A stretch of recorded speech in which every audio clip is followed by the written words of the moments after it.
and free from the hive mind, this is Rex Bear, hosting Leak Project.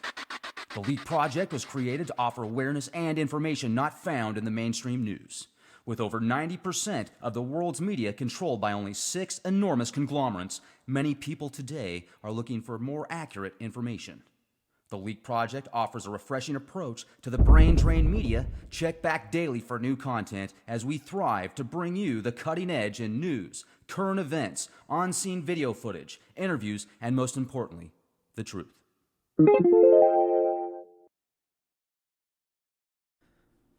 Tonight's guest is Douglas Dietrich, one of the most knowledgeable, controversial, and outspoken individuals on many fascinating subjects you don't learn about in school or the mainstream news. Even the alternative media has very little insight and information about much of what Douglas knows and has seen with his own 2 eyes. For 8 years, Douglas Dietrich was a research librarian for the Department of Defense at El Presidio, Real D, San Francisco military base. There, along with his primary duty of document destruction, he was assigned to locate and access incredibly rare occult grimoires for the officially recognized Satanic Chaplain of the United States Army, Lieutenant Colonel Michael A. Aquino. Douglas claims the true origins of America are far different than you're taught in school. Be prepared for a shocking and controversial interview that will change the paradigm of most belief systems. Mr. Dietrich speaks of occultism and Satanism within the U.S. military. Then he discusses his evidence on child abuse, pornography, blackmail, and mind control in the military and U.S. government. Douglas, it's great to have you on the show here at Leak Project. Thank you for joining us. Thank you very much for having me. It's really great to be here. Been a long time since, and definitely we'll cover just a bit of the old days and get into what's going on now. Great. And Douglas, I'd like to give you an open canvas here tonight here on the Leak Project. I'm sure you're going to bring up a plethora of topics and information. So if you would please, how long were you in the military and what was your connection with Michael Aquino? The military, an extraordinarily short period of time. That has nothing to do with my experience with shall we say, in as facetious a manner as possible, the good colonel. He retired as a full bird colonel. Of course, he never retired as a general, nor did any of his affiliates because of the infamy and the baggage that was placed upon them, which they're all quite bitter about, but, you know, such as karma and sour grapes. But in terms of the affiliates I'm speaking of, just so that we can get back to them later. Speaking of lieutenant colonel, at the time that I worked with them, all of these men were lieutenant colonels, and that would include James Channon and, of course, Colonel John Alexander. Now, all of these people, Colonel John Alexander, Colonel James Channon, Colonel Michael Aquino, they all retired with a full bird, as they say. In other words, they retired in colonelcy, but they didn't retire in generalcy. And in place of that... What does that mean? Well, that would mean that they didn't retire as generals, which, of course, is what a commissioned officer would hope to do. Basically, what happens is if someone is, say, just behaving themselves and going to class every day, it's kind of like community college or today's sense of collegiate status. Everybody graduates. You know, all you have to do is show up for class every day. You might graduate with a real low grade, but eventually you're going to graduate. Nobody really looks at the grades unless someone's emphasizing it on their resume that they're magna cum laude or something of that nature. Instead, people will just say, oh, okay, he graduated. Now, of course, that has, as we progress into the postmodern age, less and less meaning. Education has gotten people less and less the higher their education. And in the case of the military, it's a lot like that. You basically have people who are commissioned as officers. Now, the difference between a non-commissioned and a commissioned officer is basically this. I'll go into this now because it's important. A non-commissioned officer is anyone from an enlisted man all the way up to the rank of sergeant first class or master sergeant or, in the case of the Navy, chief petty officer. And you have this very bizarre kind of gray area known as warrant officers. Warrant officers are the best of both worlds, where they're not commissioned, but at the same time, nobody can touch them because their specialty is valuable enough where officers can't chew them out or put them in the brig, so they have everybody by the balls, so to speak, by the value of their technical expertise, and they just kind of meander about as old men who are supposedly helping the military to function smoothly, which of course it does anything but. Now, in terms of the non-commissioned peoples, this goes all the way back to George Washington and, of course, their officer class. The non-commissioned peoples, from enlisted men up to the sergeants and the like, they are considered mercenaries. They're considered the absolute bottom of the barrel. They're considered the scum of the earth. They're spit upon by the officers as human fecal matter, except it's below fecal matter, because fecal matter can fertilize the soil, and you get enough rabbit shit and you can grow yourself some plants. Okay, these people are worthless for even that as far as an officer is concerned. They're just human garbage to be expended, to be killed, to be sacrificed, to be tortured, to be experimented upon. That's what happens to them. You join the military, that's what happens to you. So in terms of what these non-commissioned officers have made the mistake of doing is they've entered a service, which is called a service because you serve. You're not working for remuneration. You're essentially stripped of everything. You're stripped of your humanity. You're stripped of your future. Nothing you learn will be employable in the civilian world. You will enter a world where you're repairing tank treads for the next 20 years. You go out to get a job in a garage. You will be entirely unemployable because there's no one who needs you to repair tank treads. You'll learn to operate a radar, radio detection and ranging. It's going to be absolutely useless in the real world. It will have nothing to do, even if you try to get a job with air traffic control. That's why most people in air traffic control have never had military experience. It's basically untransferable, any of your experience, so don't do it. Whatever you do, don't go in the military. We can go into that later for other reasons, but basically, as a non-commissioned person, you are not commissioned, and therefore you are subject to one thing that is supposed to be in your favor. If you don't get paid, you don't have to fight. Now, that's all per the Uniform Code of Military Justice, and it's all in theory, but it is there, and when crunch comes to shove, it does mean something. Now, at the Battle of Gettysburg, which is largely and popularly considered, for what it's worth, to be the turning point of the American Civil War between the states. That doesn't mean that it's historically inviolate. That doesn't mean that Gettysburg was it, but Gettysburg was undeniably and inarguably very decisive. Now, Gettysburg was therefore something we should pay attention to. And what happened at that battle that could have been the turning point? All of the Union officers, the commissioned officers, were so corrupt, were so incompetent, were so vile as a class of people that they had never paid their troops for months and months and months, the better part of well over a year. So they were busy stealing all the money. They were busy stealing the payroll. And at the Battle of Gettysburg, all of the troops realized, you know what? We don't need to suffer this. And so they said, we can all go home. And so all of the generals, I'm not talking lieutenants, I'm not talking colonels, I'm talking generals, the field generals, had to go out in the field, hat in hand, begging the troops to fight, to continue this grand experiment in Union to bring their errant brothers, the so-called rebels, back into the fold by force.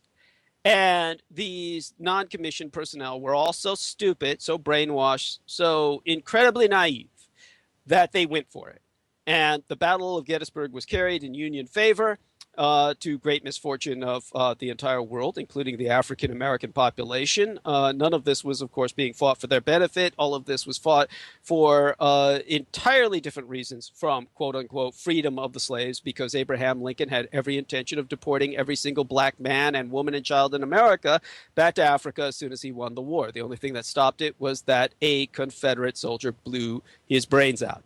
So you have a case of pure raw evil was intended towards the black population and towards the white population, which the Union had intended genocide for. And the only reason they didn't succeed in that was because the Southern population resisted, created a resistance movement, which had its own problems, its own infamy, known as the Ku Klux Klan, carried the day in terms of preventing white extermination during the era of Reconstruction, and then eventually, as many terrorist or resistance movements do, degenerate it into its own form of corruption and internal politics and kind of what we have today. Now, whether any of that can ever be rehabilitated is, of course, is up to future generations to decide, or this generation to decide.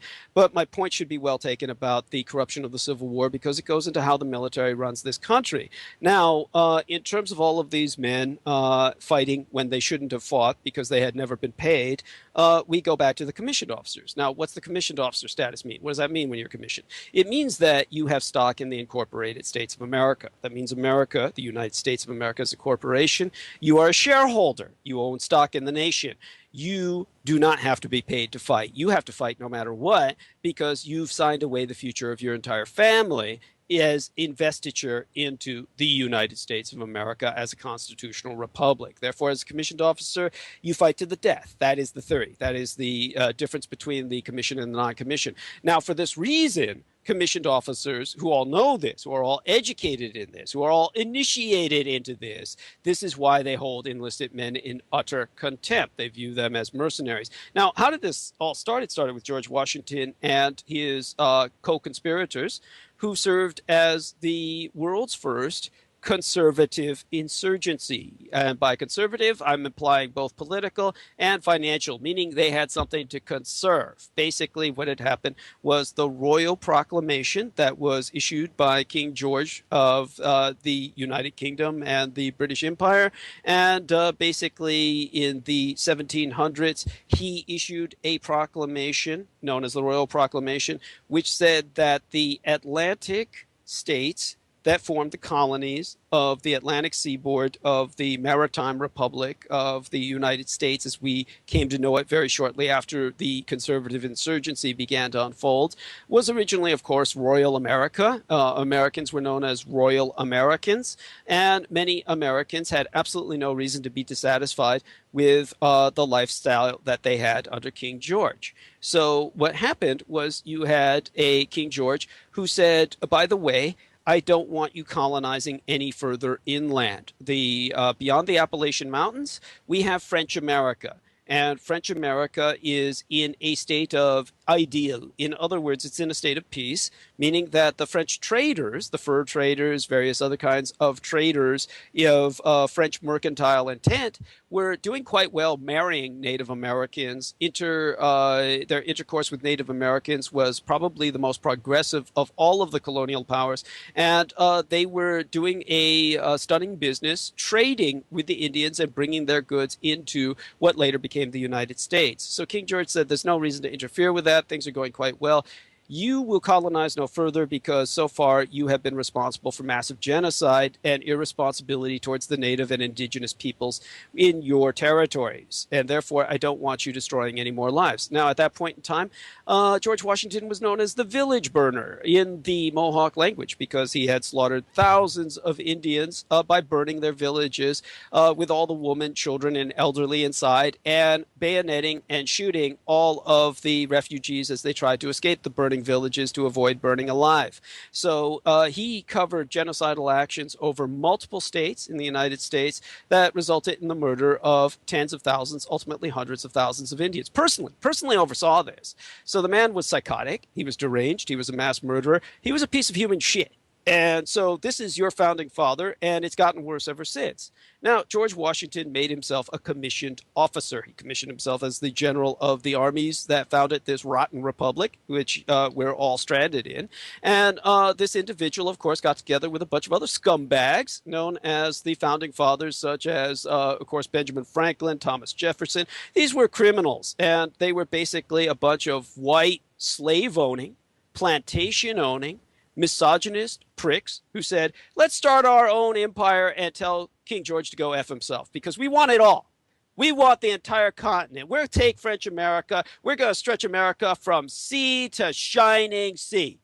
And they said, we're going to kill all the Indians and we'll steal all their land. We'll have it all for ourselves because we're conservative and we've got plantations. We've got slaves. We want it all and we want it to stay that way forever. So anyone who looks back on this as some noble experiment is truly a fool, especially if you're black. You're a black fool if you think there's anything good in these founding fathers. They would have thought of you as a piece of human excrement, just like they think of everyone else, just like your leaders today of your military junta who run your nation think of you.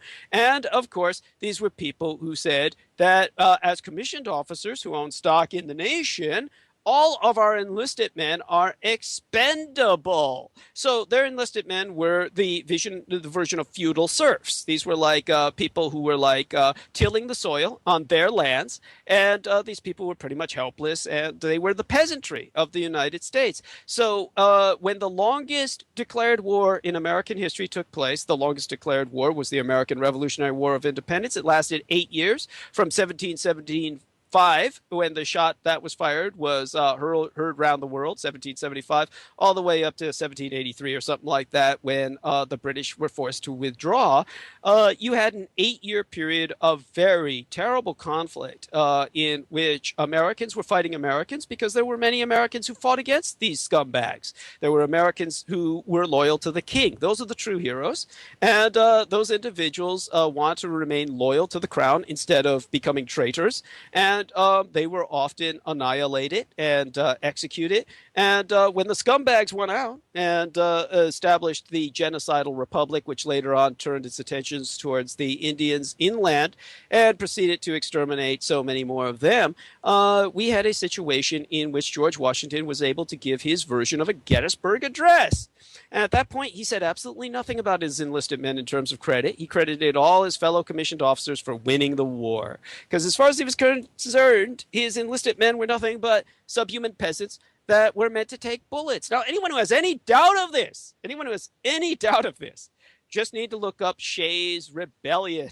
And what had happened was all of these enlisted men who had fought for 8 years lost everything, because when you're called to fight, the reason you don't have to fight if you don't get paid is because, think back to when they were fighting those times. These were men who lived off the land. These were men whose women and children, their families, depended on their being at home to stave off raiders, whether Indian or white.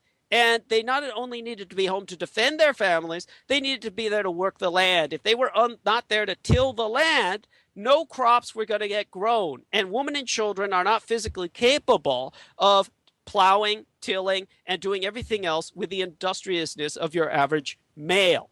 And as a result, entire families starved to death. Your family could die. They could be raped, killed, murdered while you were gone by raiders, again, either Indian or white. They could be, of course, basically starving to death because they couldn't work the land. And as a result, of course, you were sacrificing everything while fighting for these conservative scumbags who owned plantations and slaves and were living fat and talking about high ideals when they want to steal the rest of the continent, kill the Indians, and take everything else for themselves. Now, who wants to fight for that? Nobody sane wants to fight for that. So if you're not getting paid, you don't have to fight. So guess what? None of them got paid. So your original Ben Franklin, your original Thomas Jefferson, your original George Washington, all of these scumbags were so criminal that they never paid their men. And as a result, the men held Shays' Rebellion. They marched on the capital of Philadelphia. They pointed their muskets at the likes of Thomas Jefferson, at the likes of, Hamilton and the rest of the original founding fathers, demanded their payment, and, of course, suffered the consequences of being attacked by the U.S. Army that was in service at the time, because other men getting paid are willing to kill men who didn't get paid.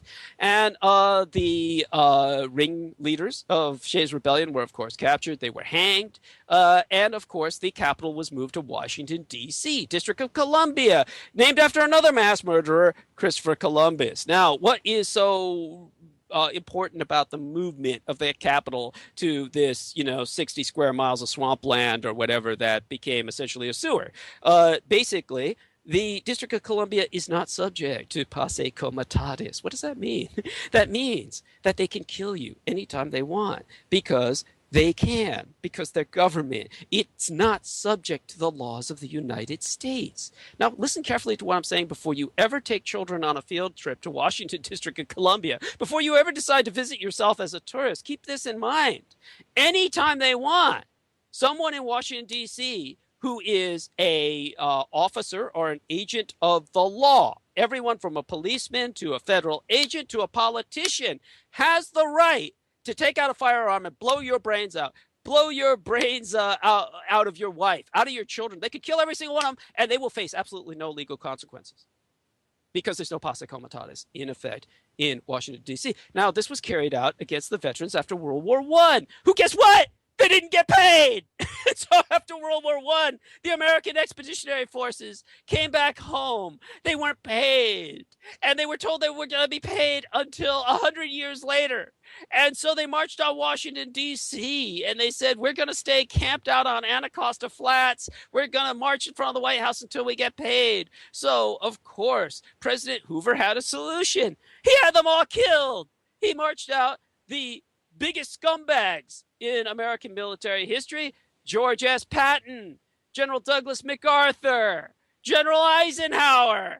And of course, Eisenhower was an assistant to General MacArthur at that time, who was in charge, of course, of pretty much the entire military. And you had, of course, General Patton, who at that time was not yet a general, but a young officer rising up in the ranks. And these three scumbags murdered their fellow servicemen because they were commissioned.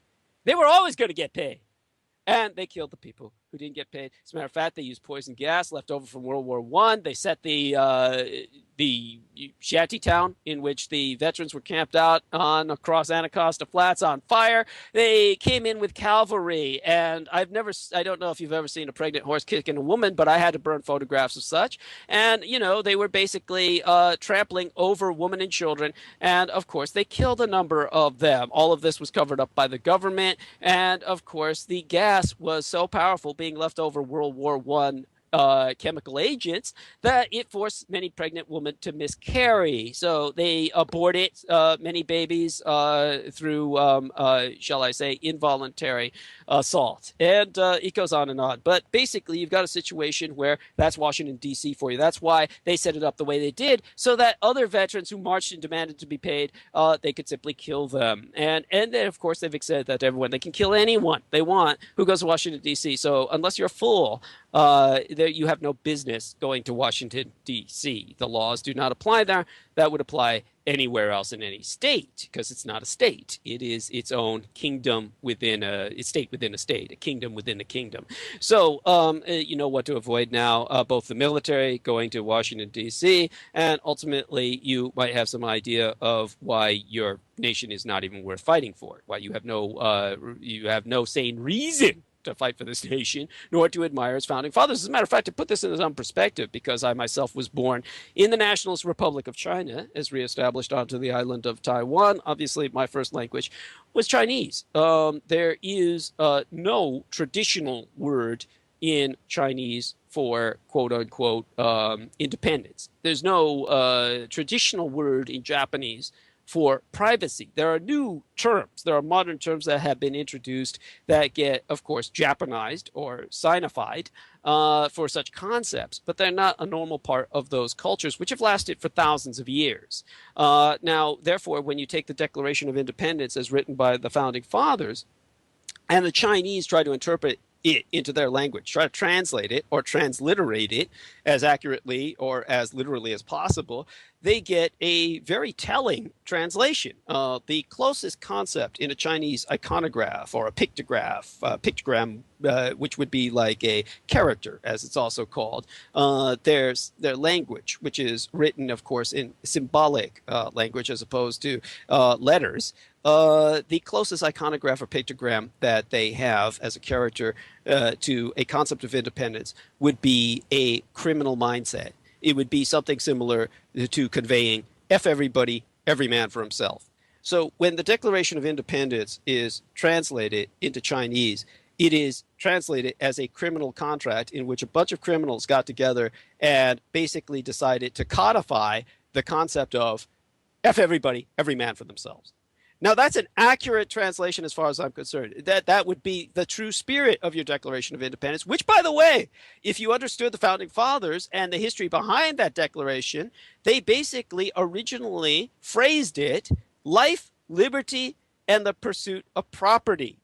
And that's when they ran across a problem. They said, wait a second, we're going to be fighting the Brits. We got to take all of these peasants who are working our land, living off of nothing but the food that they're growing, our white slaves. How do we get our white slaves to fight for us? Well, they had to change it from life, liberty, and the pursuit of property to life, liberty, and the pursuit of happiness. And that way, of course, their troops could, since they're never going to get paid, at least be fighting for happiness. Now, all of this becomes incredibly, hysterically, tragically comedic. This is insane. It's insanity. And of course, it didn't last, which is why there was almost a rebellion of a proletarian sort to destroy the victorious conservative revolution, which had won out in the original establishment of the American Republic, which now we suffer in. Now, inside of this American Republic, you are faced with a question, of course, that you brought up as to, okay, you're saying we're run by the military. How did that happen? How did we get to that point? And that, of course, is from the American Civil War between the states. Around that period of time, you had the southern states of the United States fighting for independence. Militarily, they were overwhelmed by the industry of the North. And this was because the American Civil War between the states was a railroad war. It was a war of industry. Now, people might argue that and say, well, the South was agricultural. The South, of course, had a cotton economy of exportation. They had, of course, slaves, and the African American population far, far exceeded the master population of whites in the Deep South. And of course, the problem was that they had to transport this cotton, the slaves, etc. So they were industrializing at least to the level where they could manufacture their weapons, etc. And as a result, of course, they had rails. So every major battle, people can look this up, within the American Civil War between the states, undeniably took place within 20 miles of track. It had to, because there's no other way to transport that amount of supplies, that amount of manpower, that amount of personnel, etc.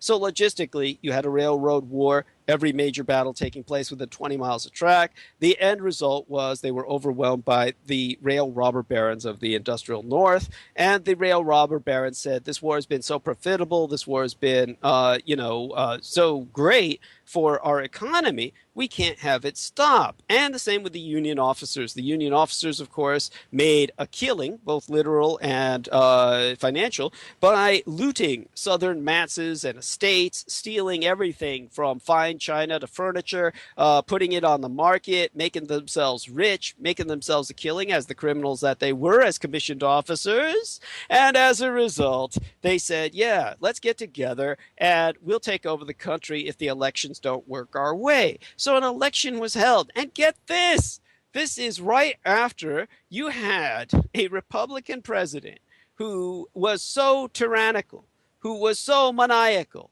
so insane, that when anyone tried to stand up against him, he suspended habeas corpus so he could put them in jail. So you had thousands of people in jail, literally, to the day that a Confederate soldier blew out the brains of Abraham Lincoln. And habeas corpus came back into effect so they could release these people after that tyrant, after that unconstitutional dictator had been killed. Now, this is really important. He wasn't voted out of office. He wasn't put on trial for treason. He wasn't impeached. He was killed. And after he was killed in cold blood, the American people got together and elected a Democrat. Now, what's so incredible about this? Because back in those days, the Democrats were the party of the Solid South. Most of the people who were in prison under suspension of habeas corpus under the Abraham Lincoln dictatorship were Democrats. And yet, when this guy is killed, not voted out, not impeached, the guy gets killed, what do the American people vote in? A Democrat. This really needs to tell you something. If you don't understand this, you don't understand the American Civil War between the states, because the Democrats were known as Dixiecrats. So this is how disgusted the American people were, North and South. They voted in a party member of the South. Now, who was this individual? Who was your 19th president? He was Samuel Tilden. And Samuel Tilden won by a majority in both the popular and the electoral vote. He won by about a dozen, maybe more, 13, 14 electoral votes, and which is an enormous amount. That's the majority of the states he carried. And, of course, he won the vote of the popular people. Millions of people voted for him. This really shows you how bad the war went for the Union and the Republic, and how it was defeated morally, if not militarily. And so Samuel Tilden, how come we never hear of him? What ticket did he run on? He ran on a Ralph Nader platform. Corruption, fighting the corruption of the military industrial complex, the corporate machine, which employed generals who were commissioned officers, shareholders, people who owned stock in the Incorporated States of America, who ran a war of extermination against the Southern peoples. And we're going to institute a campaign of deportation of the African American peoples. So these evil scumbags who represented the North, who represented Union, who represented your republic as personified by the Republican Party underneath the leadership of a madman known as Abraham Lincoln, these people essentially were voted out. And they brought in Samuel Tilden because he was campaigning against corporate and military corruption. Now, did he stay in power? Of course not. They stole the election.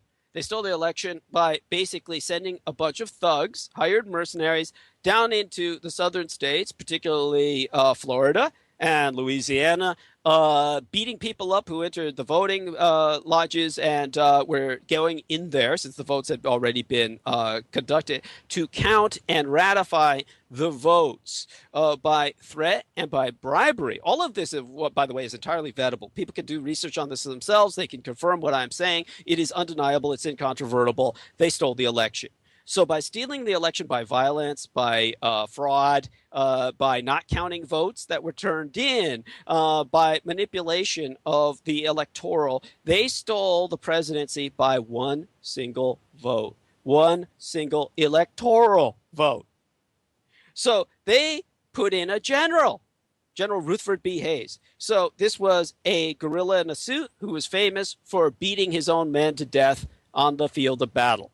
And Rutherford B. Hayes, of course, basically knew what he had done was entirely illegal. It was done wide open in the sunlight with no finesse whatsoever. And of course, by not bothering to hide it, he had to come to a concession with the South, because the South was going to rise up and revolt again. And of course, the Civil War would be lost. So he said, let's institute the Great Compromise of 1877. So the Great Compromise of 1877 was established, in which the Klan took over the South, gerrymandered all of the districts so that the African American vote, which was otherwise be far in the majority, was peripheralized, and were able to maintain for decades their way of life. So one can certainly argue, if they did not militarily win the war, they certainly won the peace. And as a result, the South maintained a cultural continuity for decades. When people think of the South and the culture of the South, they think Dukes of Hazzard, they think Elvis, they think Clinton, they think a series of really rotten presidents that are kind of like the Dixie's version of the Montezuma's revenge syndrome. And this political diarrhea has always in the form of white people. People have not thought of the culture of the South in black terms very much till this point in history, because of that white monopoly on the culture of the South for quite some period of time. Obviously, in that sense, they prevented cultural genocide, as they saw their culture underneath the quote-unquote rebel flag, which only recently has come into question again. And of course, we've gone through the politics of that fairly recently.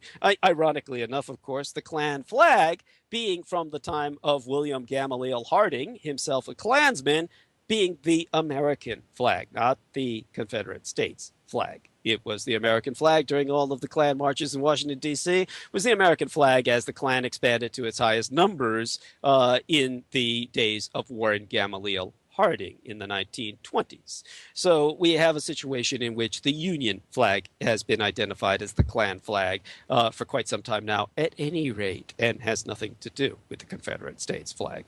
Just so that people out there know the ignorance in which they vote, the ignorance on which they act. And of course, that brings us back to exactly what happened with the theft of the presidency. You had at that point the military-industrial complex of the rail robber barons, and the U.S. military run a pirate flag up over both of the United and Confederal States of America, and proceed its expansion of genocide into the High Plains, where it stole unincorporated territories from the Native Americans, the first indigenous peoples, and of course proceeded to expand these rails all the way to the Pacific. That would ultimately lead to the Greater Pacific Conflict of the Second World War in terms of their aggressive expansion. So with this president-elect and the rulership of the military from that point in time, how did the military retain its power? How did it get all of its money? Why didn't anyone ever vote it out? How does it get Congress to cooperate? So that brings us ultimately to what leads to men like Colonel Michael Aquino. Basically, they instituted a way to blackmail the political establishment that supposedly represents you and I, the tax-paying electorate. They said, oh, okay, now we've got this false president-elect. We've got our genocide going. We're expanding to the Pacific, where we're going to launch another series of wars. We're going to try and conquer planet Earth. It's not enough, of course, that we stick with stealing the North American continent. We're going to try and take over the world. Now, this, of course, was stated by Mr. Harriman, who was the president of Union Pacific, who wanted to establish a worldwide rail line dominated by American shareholders. This would be a railroad line that would go all the way through Alaska, over the Bering Strait, on a bridge rail link that would lead into Siberia, into Manchuria, and connect America by rail over an overland route all the way from San Diego to basically Manchuria and through into Tokyo. Now, how is that possible? Well, Tokyo and the Korean Peninsula are very close to each other. They're so close to each other that if you're drinking a beer on a beach in Japan and you throw it into the sea, not that I advise you to do that, it'll wash up on a Korean beach. The same thing happens in Korea. You're drinking a soda pop on the Korean Peninsula, you throw it into the sea, it's going to wash up on a Japanese beach. That's how close they are. A healthy Olympian could swim the distance, just as healthy men and Olympians have swum the English Channel. You could build a bridge over it quite easily. The only thing that's prevented that all of these years has been politics. Now, of course, the Koreans and the Japanese were a single nation for a fairly long period of time in the modern age, and a lot of that is due to American involvement. The Americans, of course, invaded Korea. They invaded Korea very shortly after the American Civil War between the states, and their purpose was to establish a rail link between Korea and Tokyo, which was industrializing, going through its own industrial revolution. American mercenaries were helping the imperial forces to defeat the samurai, which had ruled for generations. This is portrayed fairly well and fairly accurately in the movie The Last Samurai, starring Tom Cruise. American investiture in this Japanese Civil War was on the imperial side to gain a government which was not resistant to Western industrialization or Western investment. And of course, the intent was to establish a rail link from Tokyo through Korea into Manchuria, overland into Siberia, over into Alaska, through the North American continent to connect the economies. In that sense, Tokyo would be physically linked to the North American continent. All of this is a plan for world domination, which led to the Greater Pacific Conflict during the Second World War. So you can blame all of this on the stolen election that put General Rutherford B. Hayes into the executive office by the theft of one single electoral vote. Think of the catastrophe that I've just described. All of this should resonate. Now it gets worse. How do they maintain Congress to continue to vote for these military appropriations of so much funding? Endless amounts of funding. All of your tax dollars, for all intents and purposes, all of your discretionary income. Every single year, Congress is faced with a budget choice. Now, what do? What do we vote for? Do we vote for health care? Do we vote for care for the seniors? Do we vote for veterans benefits who served in the military? Do we vote for education? Do we vote for children? No, of course not. It all goes to the military every single year. Well over 50% of your discretionary income goes to the military. 51 to 57% or more. It's never less than 50%. It's always over half. Now, how does this happen? Why would they do this? What comes from your military? What productivity comes from your military? Of course, nothing. Nothing comes from your military. There's nothing that comes of it. It certainly doesn't provide you with a growth industry. It doesn't provide you with jobs. It's a very incestuous economy that maintains itself. It maintains itself. Now, what happens with all of this military on a day like this, with the day that we're conducting this pre-recorded interview? It's going to be uploaded. It's going to be published onto YouTube within about 72 hours. And by that time, it'll be about September, I guess about 12th or 13th when this goes up on YouTube. Right now, it's September 10th. It is the eve day of the Memorial Day of September 11th.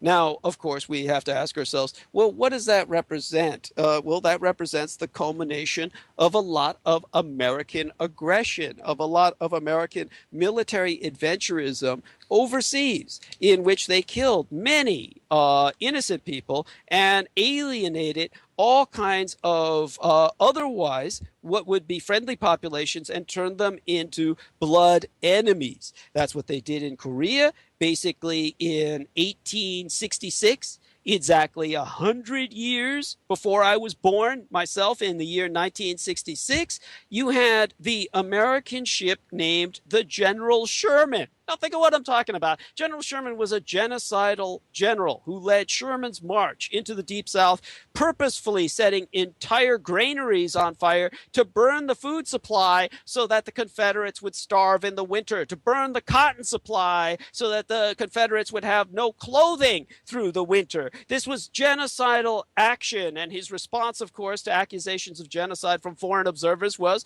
war is hell. Well, such is something that he wanted to bring to the rest of the world, and they did so. So 100 years before I was born, back in 1866, the USS General Sherman ignored demands from the Korean Navy to turn back. And the USS General Sherman took Korean civilians hostage, and they set fire to civilian villages, and they proceeded up the rivers into Korea until finally, thank God, they were surrounded on both sides of a riverbank, and the entire crew was killed and the Korean hostages freed. Now, what do we call this today? We call it terrorism.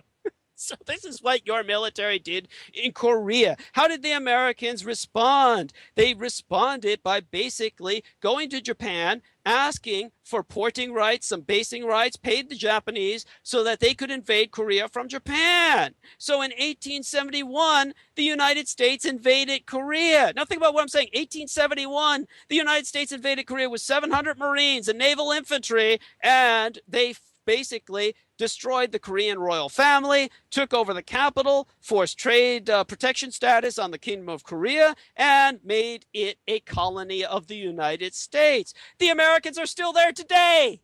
Do you know any of this? No, of course not. No one ever educated you. How did you get there? How did you get in Korea today? Why are there Americans in Korea? I'm telling you how it happened. That's how it happened. And so, of course, the Koreans hate Americans. And, of course, who was put in charge of Korea? It was a scumbag named Durham White Stevens. In 1883, he resigned his post as the American legation in Tokyo under executive orders and entered the Japanese diplomatic corps to serve as the secretary to the Japanese legation in Washington, D.C. That's so he could learn the language, and then he was established as Japan's representative in Korea the next year, and ultimately he became the American dictator of Korea. Now, how do I know so much about this scumbag? Because the Koreans came to the United States to kill his rancid ass. They assassinated him right here in San Francisco, where I live, and they assassinated him in front of the ferry building of San Francisco. So when they assassinated him and took his ass out, his reputation was so negative for all the genocide he had conducted in Korea that when he was taken out by the Koreans, he was known via the headlines of the New York Times, the Gray Lady itself, as the American dictator of Korea. But you never heard of this guy. You've never learned about him. You never learned what you're doing in Korea. And so how did this scumbag and his death impact the world even further? Well, the assassination was so successful. One of the assassins escaped. The other assassin was put in jail, and he was released about 10 years later or something like that, right after World War I. And he was welcomed home in Korea as a national hero. Now try and consider this. Have you ever heard of this national hero in Korea who took out the American dictator of Korea right here in San Francisco? No, of course you didn't. but that assassination was responsible for the assassination of your president. It served as the model. Oh, what president? I've never heard of this. Oh, what are you talking about? Well, what happened was the Americans, of course, had the Spanish-American War. And when they conducted the Spanish-American War, they conducted it in the Caribbean. They conducted it in Asia. This was a world war. They fought the Spanish Empire, which had been one of the greatest empires on earth, which had established a Pax Hispaniensis, a peace of Spain that stretched all across the globe. And it was senescent. It was entering economic depression, but it held a large part of the world. The Philippines is one of the largest archipelagos in the world. It's well over 7,100 islands. And of course, what happened was after Durham White Stevens was established as the dictator in Korea back in 1884, the Americans said, well, we'll take the rest of Asia too. They said, let's take the Philippines from the Hispanics, and basically they declared war, and basically under President Benjamin Harrison, the war was started in 1889, and they invaded the 7,100 islands of the Philippines, and the general in charge of that expedition was a General Jacob W. Smith. And he gave orders for United States troops to take no prisoners. He said, I want all persons killed who are capable of even lifting a gun. That means I want everybody killed who's over the age of 10. I want them dead, men, women, and children. Anyone over the age of 10 is an enemy combatant and to be exterminated. And that's led to the longest guerrilla war in history, one of the longest. Basically, when the Catholic North, the Americans killed 60,000 people, not in combat. Not in combat. They took out 60,000 people and killed them in on-the-spot summary executions. On-the-spot summary executions. 200,000 were later on killed in combat when the Filipinos started to fight back. 2 million people were left homeless. And it got worse. When they headed into the south of the Philippines, they ran into the Muslims. And the Muslims weren't going to take any of their shit. So they finally exterminated them, entire villages, and killed 3 million of them. Now think about what I'm saying, because both Korea and the Philippines border Japan. Now, when Japan incorporated Taiwan in 1895, the island on which I was born, they gained a maritime boundary with the Philippines. Their boundary with Korea is so close that for a period of time they were one single nation.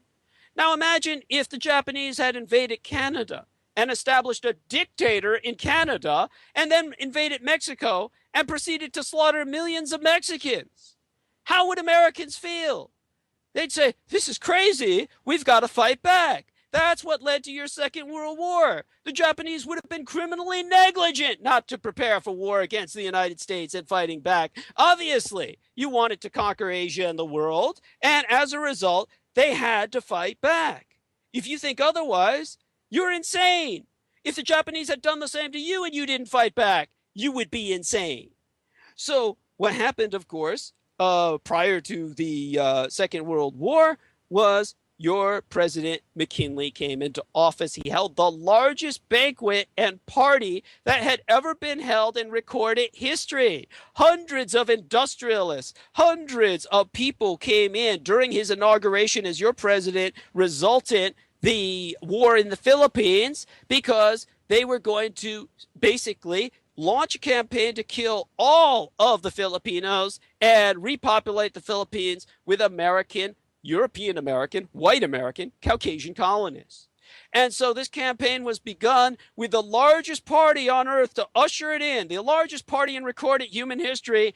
And very shortly thereafter, on September 11th, in 1901, a Filipino came into the United States, and modeling his assassination after the assassination that the Koreans had taken out against Durham White Stevens, modeled his very firearm into a cast showing his weapon only as a projectile barrel that was hidden within the cast of a supposedly broken arm, exactly the way the Korean assassins had approached Durham White Stevens. That's how they blew him away. That was the very model for which a Filipino named Leon Cholgaz came into the United States and used the same assassination technique to blow away President William McKinley on September 11th, 1901, 100 years to the day before September 11th in 2001.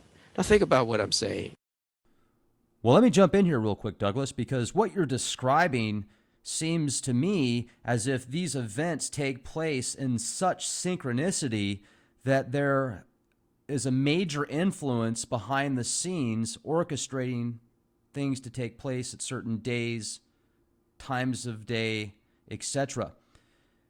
Do you think that these people that create these enormous events have help behind the scenes with what many might call demonic or dark forces? I appreciate that question. And in this case, I would say that there is not a demonic influence. I would say that this is almost an angelic influence of karma. Really, the Americans did everything they could to hide this. If you look this up on Wikipedia, which is the bathroom wall of information intercourse, keep in mind, it's important to remember the average person who is trying to look for information on their own is lost. They're at a loss because everything that you get in terms of your information really, truly, for the overwhelming majority, other than by accident, sources out of DARPA. All of the internet was originally created by the Defense Advanced Research Projects Agency. Very little appears on the internet that is not leaked by them. To give you some perspective on this, your internet is the slowest in the world next to communist China's. The only internet slower than the American internet is communist China's. North Korea, of course, doesn't even have an internet. North Korea has very limited networks that are in office, so to speak, between different facilities or organizations of the state that communicate only with each other and do not have access to anything outside of their particular network. So they have, in communist China, what would be considered a fairly liberal, progressive, and freely run network system, except for the fact that, of course, it's monitored by thousands and thousands of bureaucrats. And because it goes through these bureaucrats, if you're in the United States and you're accessing communist Chinese internet, which I've done, you're waiting until the cobwebs grow before what you're looking for reaches you across the Pacific. It's not even worth the intercourse. It's not even worth the interaction, which is one thing that keeps China pretty separate by an electronic firewall from Western decadence. Now, believe it or not, you go to the United States across the Pacific, and it's not much better. The internet here, compared to Japan, compared to Europe, is the slowest in the world, other than the examples that I've just given. And the reason why is it all goes through Predator. It all goes through these various other kinds of programs that are looking supposedly for child pornography. Now, where does all this child pornography fit in? How is this such a factor in terms of what we're contending with on the net? Well, that goes back to DeltaNet. Basically, what happened was the United States military, under DARPA's lead, produced, of course, what we called DARPANet, which was not released to the American public until a decade after its development. And of course, the Army prior to that had its own internet system. It was an in-system network, very similar to what they got in North Korea, and only for other people to look at within the military. So this was organized by Task Force Delta. And this has nothing to do with Chuck Norris or Lee Marvin or the movie Delta Force. So, okay, Delta Force was, of course, a genuine anti-terrorist or counter-terrorist operational unit. It is still with us. Delta Force is a group of men who are, of course, an elite unit that was tragically misdeployed in the rescue of the Iranian hostages under the Carter regime. But what happened was that you've got a Task Force Delta that was organized involving Colonel Michael Aquino in the aftermath of the Vietnam War, when, of course, they had to eliminate the draft and then had to try and get people to volunteer. They couldn't draft people anymore. So what happened was they got this Task Force Delta together to think of a way to get people to be stupid enough to sacrifice all freedom and join a military where they'd be experimented on and massacred and killed and tortured basically to death and then left penniless. So they got together an army think tank of officers, futurists, psychologists, and they studied the potential of new technologies to solve the Army's critical personnel problems. And basically, the person who was part of this was Lieutenant Colonel James Shannon, who was, of course, a co-religionist of Michael Aquino. Now, Lieutenant Colonel James Shannon is portrayed in the film The Men Who Stare at Goats as this lovable scumbag who's like this hippie freak passing out flowers to other officers. George Clooney? No. No, George Clooney portrays General Vallely. General Okay. Vallely is another co-religionist of Michael Aquino, Or Jeff who's the man. Bridges? I believe so. Yeah, Okay, I believe okay. so. Yeah. So if you see the wild-eyed, psychotic hippie who's running around giving flowers to other officers, he's not the general. The general is George Clooney. George Clooney portrays a general, if I remember correctly, in that film, which I've never watched, by the way, but I know of and I know the constituents of it. George Clooney portrays the general who is the analog of General Vallely, who was responsible for organizing ISIS, which is on the loose in the Southwest Asia, of course, killing people, mass murdering, destroying historical artifacts. It's responsible for both human and cultural genocide. And, of course, one of the people responsible for organizing it was your military, personalized under the one of its main movers and shakers in that particular operation, General Vallely, who's portrayed as this lovable curmudgeon, kind of wide-eyed, starry-eyed fellow in The Men Who Stare at Goats. All these men are portrayed in this charismatic, lovable, likable fashion. Okay, none of that has anything to do with reality. So the other guy played by the Bridges character that you just mentioned, or the actor who portrays the character, who's the analog of Lieutenant Colonel James Shannon at the time that he was doing all this damage, is, of course, the villain in your world, who's portrayed as this lovable, laughable, comedic character in the world of fantasy in which you live, in which you've retreated to as a population. Now, in terms of James Shannon, he, of course, ran the 1st Earth Battalion, whose entire motto is men who dare to think the unthinkable and do the undoable, meaning they were willing to think and do anything that you would never do if you're constrained by any moral fabric. And so what these people organized was a Delta Net. And Delta Net was, of course, basically a kind of army communication system which had its own electronic mail. It was a prototype of the internet, and it was infamous for child pornography. It carried enormous amounts of it because many people in the United States military are into pedophilia. So you've got this because that's how they blackmail your government. How do you get all of these politicians in Congress to constantly vote over such massively irrational, entirely unproductive, and autodestructive, economically depressing amounts of money to a military which has proven itself again and again corrupt, incompetent, irresponsible, and the primary villain on the world scene. So basically, you get them to do this because they're blackmailed. Now, how are they blackmailed? What happened was the McMartin preschool scandal, many other scandals concerning child molestation. We had a home for boys in Florida that a book has been written about called The White House Boys, because these boys were, of course, in this juvenile delinquents rehabilitation center, prostituted out as quote-unquote queer whores to the White House. Now, all of these people were, of course, murdered. They found mass graves. Hundreds of them were murdered.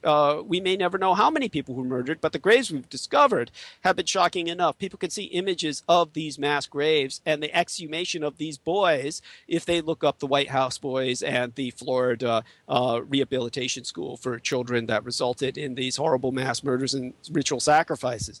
Now, all of this, of course, is true. And when you get back to, say, for instance, the McMartin preschool scandal, there was a mother whose child was terribly affected by that molestation that took place there.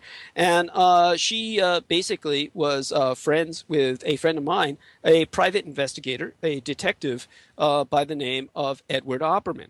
Edward Opperman, of course, was someone who basically was investigating a lot of this kind of phenomenon. And she told him, of course, that another man supposedly investigating it, whose name was Ted Gunderson, an agent for the FBI, who's seen on an interview on Geraldo Rivera, sitting right next to Colonel Michael Aquino. Both of them, without batting an eye, are seeming to feel any revulsion towards each other.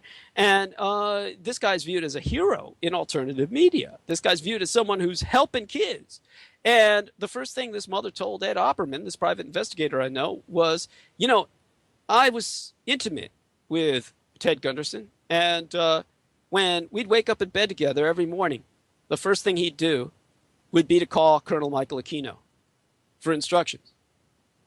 So the fix is totally in.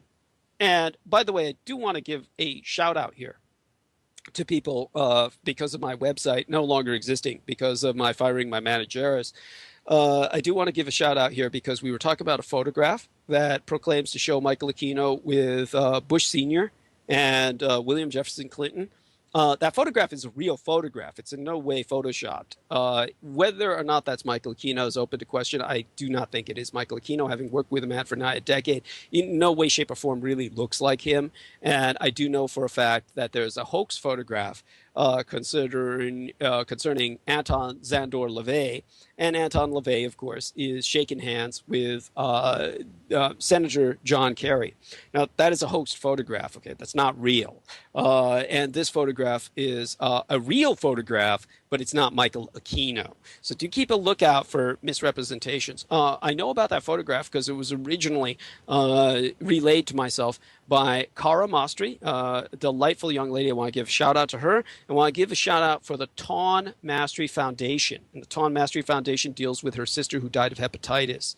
So her sister was an entertainer and someone who was very much working with the entertainment industry, who contracted hepatitis that ultimately led to her death. And so do check out on Facebook the Tawn Mastri Foundation. I'll give you the Facebook of my own to also check out, and say hello if you can to Cara Mastri as well. Amidst all of this ugliness, there are, of course, people who are attempting to do good in the world and bring awareness to conditions that could ultimately impact us all if we're not careful. And certainly hepatitis is definitely one of them. In the case of my own contact, best to do so through my Executrix producer, Laura Lee Solomon, on Facebook. Want to remind people to check out my own Facebook timeline. My public community fan page is facebook.com/Douglas Duane Dietrich. Douglas is spelled with one S. Duane is spelled D-U-A-N-E. Dietrich is spelled just by putting the words diet and rich together. D-I-E-T-R-I-C-H. I used to basically use the name, of course, of my distant relation, Marlene Dietrich, who was indeed born a Dietrich. There are stupid people out there who say otherwise. They're absolute fools. They have no knowledge of her genealogy. Her name was indeed Dietrich. She is a relation. You can even see the physical similarity if you compare my videos and her photographs. It's hardly something that's really contestable. But the point is that Marlene Dietrich is no longer well known to new generations of people, which is very sad. So the stars are indeed fading in the sky, and generations are growing up in darkness from days when Hollywood was truly glamorous to what we have today, producing crap like The Men Who Stare at Goats. So in terms of what I am bringing up, also, if you go to the public community fan page, put a like on it so that I'm not required to pay for it. That keeps me from having to pay to maintain it. So long as it gathers enough likes, please go there and do that. You can also Facebook friend me, going to facebook.com/Douglas D. Dietrich, and contact Laura Lee Solomon. Not many people with that name, so it should be easy to find her on Facebook, and Skype friend her at Laura Lee Solomon as her Skype ID. So that can help communicate with myself in the future, and it can help to basically try and arrange for my appearances or my speaking in any venue that you might be thinking of that you might want to sponsor. So once again, Laura Lee Solomon is spelled Laura Leesol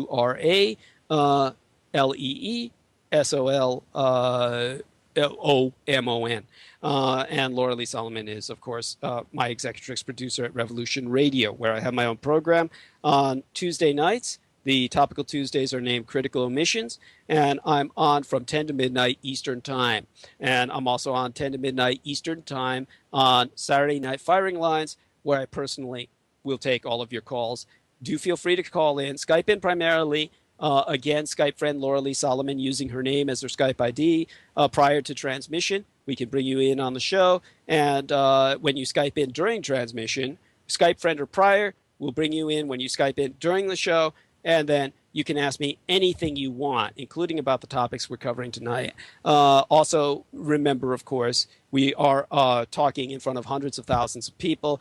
Do maintain respect and civility towards the staff, towards myself. We do have to post you off air if you use any kinds of slurs, whether it's ethnic, religious, or gender orientation or sexual orientation slurs or defamations. We also cannot let you on air, obviously, if you threaten any lawsuits. But otherwise, we take any questions that you decide to field, any challenges that you might have, presented in a respectful and constructive manner. So definitely, again, you have to avoid the use of legal terminology, threat of litigation, or for reasons of the station, you have to be bumped off air. Now, it's incredibly important to bring that up with people because people never learn, sadly, and they really have no concept of what they're getting into when they bring up such terminology on air. But other than that, Saturday Night Firing Lines, I take your calls, and Tuesday, I pretty much try and tell people about the subjects like we're covering tonight, which is just one of many subjects that I cover. Both nights I'm on 10 to midnight. And I want to thank, of course, our good friend, Mr. Rex Bear, for allowing me to bring that up. Absolutely. People need to know how to get in contact with you. And earlier in this podcast, we were discussing the founding fathers of America and their connections with Freemasonry. The picture that you paint describes a very dark, nefarious organization that is hell-bent on creating this anti-God because of deism. I know several Master Masons and a 32nd degree Freemason that seem like everyday people that have absolutely nothing to do with a global conspiracy. But do you feel that these founding fathers were actually connected with the Antichrist, as many Christians would call him, or these dark demonic entities? Well, I appreciate you bringing that up, and I want to go there. Then I want to go back to the net and exactly how that applies to what we're dealing with today. But it's important to bring up the Freemasons. Now, the first question I would have in return, not that I want to overdwell on it, is the Freemasons that you have nothing against, which I'm not saying that people should go out and do damage to Freemason property or Masonic lodges or basically do anything that would result in any harm to practicing Freemasons. Obviously, the first thing that I do need to say to reinforce what you're saying is that there are Masons and there are Masons. I mean, they're basically people who join the organization, and the majority of people who join the organization are going to learn absolutely nothing in terms of any mysteries of life. They're not going to get anything other than a lot of really boring meetings and really humdrum kind of social intercourse and networking that many people would find really useless. A great example of this was a clown I once knew who had been in the military, who was a non-commissioned officer, who happened to be a Freemason.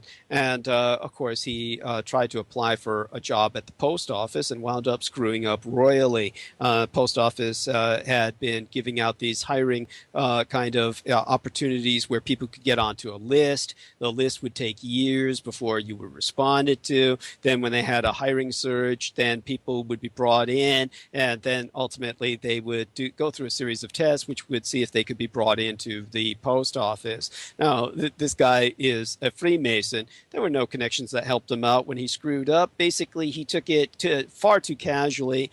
He got this golden opportunity towards a job that is high paying, comparatively speaking, fairly secure, messed it up by the numbers. He didn't do what they told him to do, which was to practice parking the exact opposite of how you would normally park, because the post office doesn't park the way you park. They park exactly the opposite because they're delivering mail. They're going in an entirely different route from the way you're parking. They're parking exactly the opposite from the way you were taught to park. And of course, he didn't practice, and he wound up effing it up completely. So he had this job for one day, and of course, wanted to use his Freemasonic connections to get back into it. And of course, it didn't help him at all. So, there's no magic connection of networking that helps your average Freemason in terms of maintaining any quality of life. So there's no point in joining. It's like the military. There's nothing good that's going to come of joining. So why join? It's meaningless. It's a waste of time. So you're not going to learn any secrets. The first secrets you'll learn, the overwhelming majority of you, is that there are no secrets. Okay, these are not the Masonic lodges of the Founding Fathers. Okay, that's an entirely different group of people. So I'm going to assume that the people you knew who were Freemasons were along the lines of the people that I was talking about, just ordinary people, where this happened to be kind of like almost an inheritance, where granddaddy was a Freemason, daddy was a Freemason, and then I'm kind of like a Freemason. But really, it doesn't really go beyond that. That's kind of like where you got your impression of the Freemasons you were contending with, I'm assuming. Individuals that you know pretty much seem to fall along the lines of what I've just been describing. They're not people who are part of an international conspiracy that seems to be functioning with any degree of coherency. Right. And right. So what you've got, however, in the shape of the Founding Fathers was something very different that has carried on into the military. At this point, it's left that initial foundation of Masonry as it manifested with the conservative insurgency of the United States, of what was North America at the time, or Royal America on the Atlantic seaboard, which of course shared the continent with French America, Russian America, and Spanish America. So you had various European empires conflicting on the North American continent, and the Freemasons were simply the assholes who initiated a junta, a coup, in order to conserve their ability to enslave, their ability to acquire ever more property, and to gratify all of their demoniacal wishes towards a global empire. Now, all of this does deal with dark entities. All of this does deal with very dark magic, because these were the people who were talking about Masonic tradition that goes all the way back to what they claim was Atlantis. And in terms of the Atlantean tradition, their claim to fame is that they sank Atlantis. Their claim to fame amongst the mysteries of their initiate order is that they were initially the builders of the pyramids. The term masonry comes from stone masonry. Stone masonry is, of course, a Masonic technology. This is a technology that was maintained by guildsmanship. People might be familiar with medieval guilds of feudal Europe. You had people derive their names or their surnames, their family names, from their trade. There are people like Danny Glover, the African-American actor. Now, he probably got his name from a white slave owner who gave him the surname of Glover. Now, Glover, of course, comes from a feudal medievalist guild of people who manufactured gloves. Literally, they were glovers. Now, that's a very fine piece of leather work to make a glove to fit somebody's hand comfortably enough where it doesn't impede their ability to work. I don't know if you or anyone else out there, through gardening or through some kind of labor, was forced to work with gloves on. But if you've ever tried to do any serious work with gloves that are not crafted directly to your hand, you will find out just how difficult it can be. Leather is not like elastic or modern synthetic materials. People who could make a glove were so specialized that was all they did with leather. There were other men who made leather armor, leather jerkins, leather clothing, but there were people who specifically made gloves. These were glovers. That was a medieval guild. So the stonemasons, the masons of centuries ago, claimed that they rose the pyramids in mathematical precision. Then they were contracted to raise the Gothic cathedrals throughout Europe. That they were different. These were people who were of a different religion or a mystery tradition that they claimed went back to Atlantis. So the churches they were building were not churches that they had any faith in. So you had the Christian Gothic churches, many of these cathedrals built by the public themselves. The public got together and helped in the building and the construction of many cathedrals throughout Europe. Also, there were other cathedrals that had hidden passages, that had cryptic tunnels that led from one place to another, escape routes, places to cache wealth or hoard treasure during the Viking raids, so that valuable works of knowledge would be preserved from raids by barbarians. Many of the people who were building these churches were stonemasons. Many of these stonemasons were part of Freemasonry. So this Freemasonry of technicians that claimed that they learned these secrets to help maintain a kind of civilization as represented a culture of the church, as represented by churchianity or Christendom at that time, these were people who were not Christians themselves. They claimed this tradition back to pagan, heathen Egypt, and before that to Atlantis. Their claim to fame being that they tried to usher in extracosmic entities that were from outside of our universe that ultimately warped the fabric of space and time around them and led to the entropic or entropy being speeded up, basically entered in as a factor into otherwise an orderly physical cosmos, a cosmos of mechanical laws, which they violated by their entry into this dimension that resulted in the sinking of a continent or the disappearance of its culture, the devastation of its peoples, the destruction of all of its works. Now, there are different interpretations. These would, of course, be extracosmic entities that were described or warned of by H.P. Lovecraft. Howard Phillips Lovecraft's own father was a Mason of the true tradition. By that I mean he was a Mason of the stone Masonic tradition, in the sense of Edward Leeds Gullman. Edward Leeds Gullman was, of course, the man responsible for building Coral Castle. He came out of Latvia, the same nation which was later on attributed to be the nation in which the gypsy child was raised, who became the Marvel comic villain Dr. Doom. And Dr. Victor Von Doom, of course, is a fictitious character who's portrayed as a gypsy child who grew up in the nation of Latvia, but he was inspired by Edward Leeds Gullman. Edward Leeds Gullman came out of Latvia, and he was a man whose, again, family was of true Masonic origin, and he claimed he knew the secrets of the building of the pyramids. So his engineering achievement is indisputable. It exists before our eyes. It's physical manifestation of the fact he, as one singular tuberculotic, sickly individual, could do things that entire teams of engineers could not do today. Now, this individual did it all himself, without any pulleys or levers or massive machines that anyone could see or know of, and he did it in the dark of night so no one could see what he was doing. Children who tried to spy on him in the middle of the night claimed that they saw him levitating huge blocks of coral. And of course, this fossilized coral was very dangerous material to work with, very abrasive, could skin a person alive if it fell beside him, and yet he was working with this and putting together structures which modern engineers would find an incredible challenge, if not impossible, to mimic today. And so there was an individual who proved he was of Masonic tradition. It was of a similar nature which H.P. Lovecraft's father came from, a senescent Masonic family, the tail end of which was dying, impoverished. His father became a traveling salesman, ultimately in his travels, copulating with a number of different women and contracting syphilis. His father was ultimately to die of tertiary syphilis, deformed, deranged, maddened, screaming out the names of the anti-gods, the old gods that exist outside our universe, created by our divinity.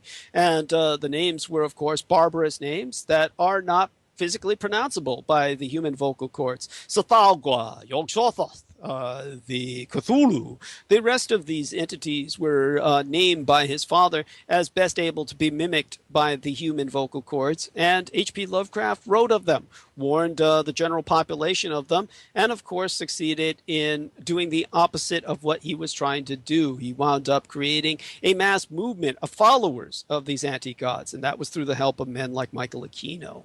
Michael Aquino, of course, was known as the founder of the Temple of Set, or Setho was his original name. If you ever look up the history of Colonel Michael Aquino, his esoteric name was Seth-O. He took his name, of course, from Sethan, the original name for Satan, from the pre-Christian anti-god of Seth of Egypt, the god of plagues, the god of darkness, the god of violent outsiders and foreigners. Sethan was, of course, in great battle with Horus, the national divinity of the Egyptians. The place of their battle became known as Cairo. Its name transliterates as place of battle because in proto-historical times, Seth and Horus walked the earth, conducting battle with each other at that very place where Cairo stands today.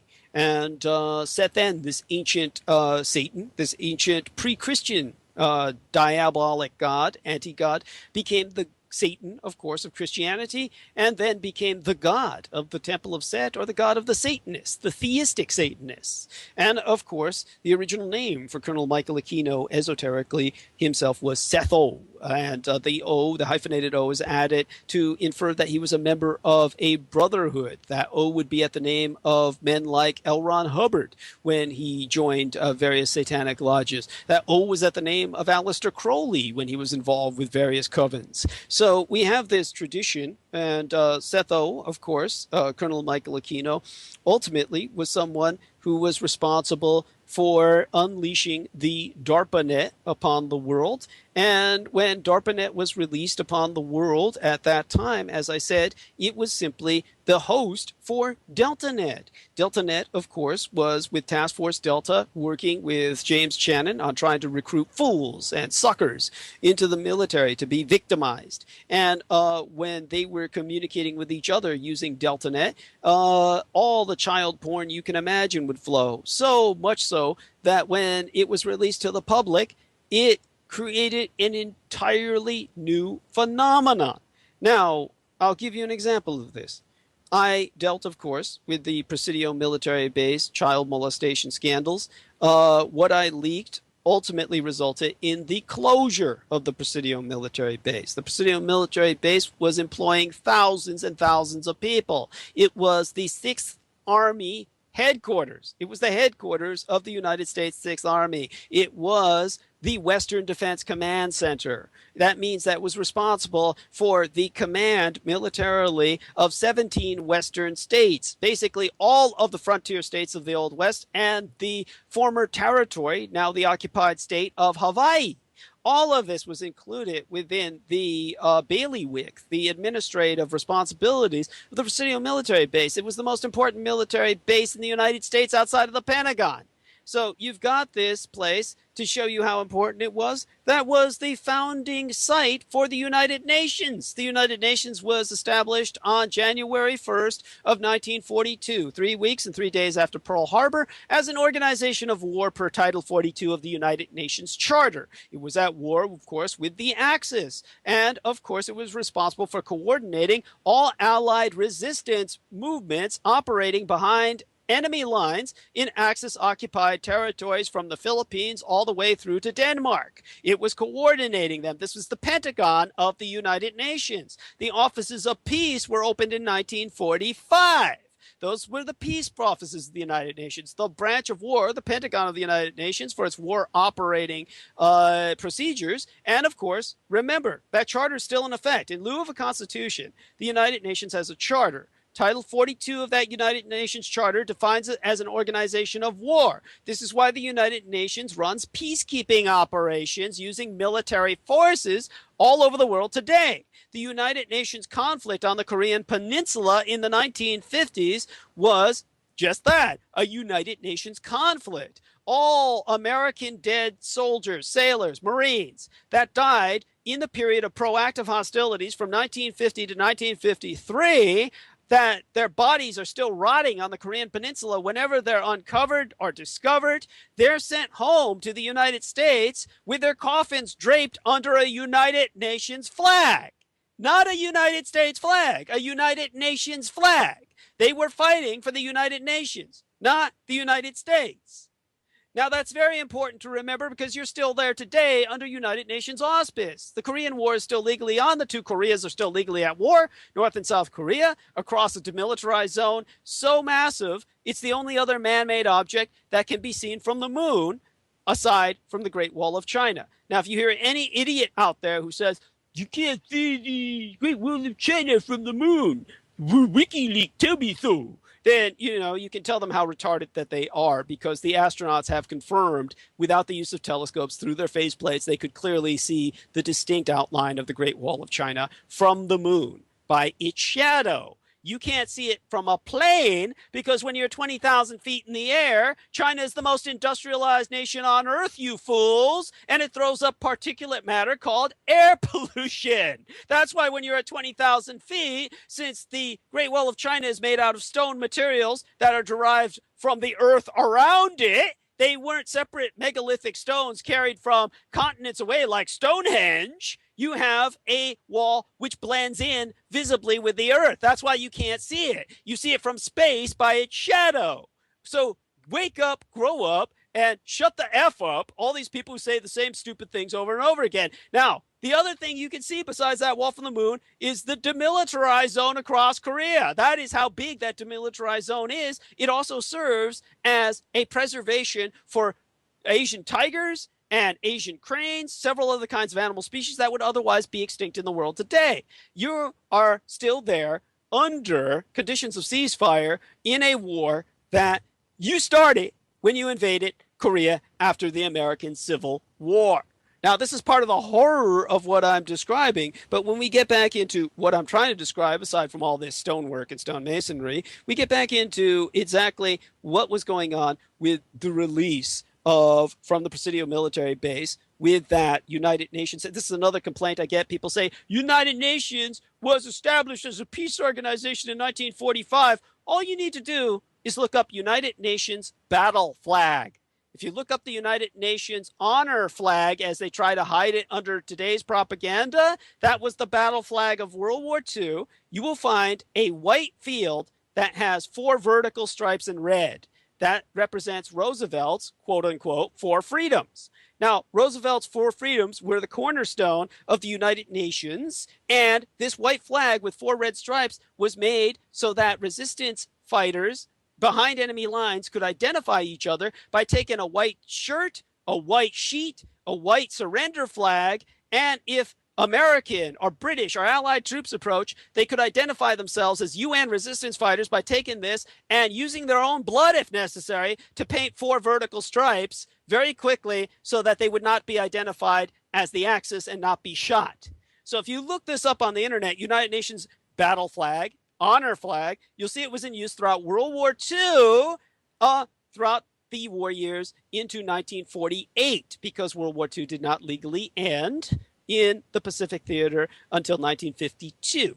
The United States and the Empire of Japan were legally at war until April 28, 1952. So you see this actively in use by people in Asia on the Chinese mainland until 1948. You can look that up and confirm everything I'm saying. Now, this United Nations flag was, of course, important because the Japanese-American peace treaty was signed on site, the Presidio military base, on September 8th, 1951. Just a few days ago, 64 years prior. 64 years prior to September 8th, which just passed us a few days ago. That was the commemorative date for the Japanese-American peace treaty being signed, going into effect April 28th, 1952. And it was signed on September 8th, 1951.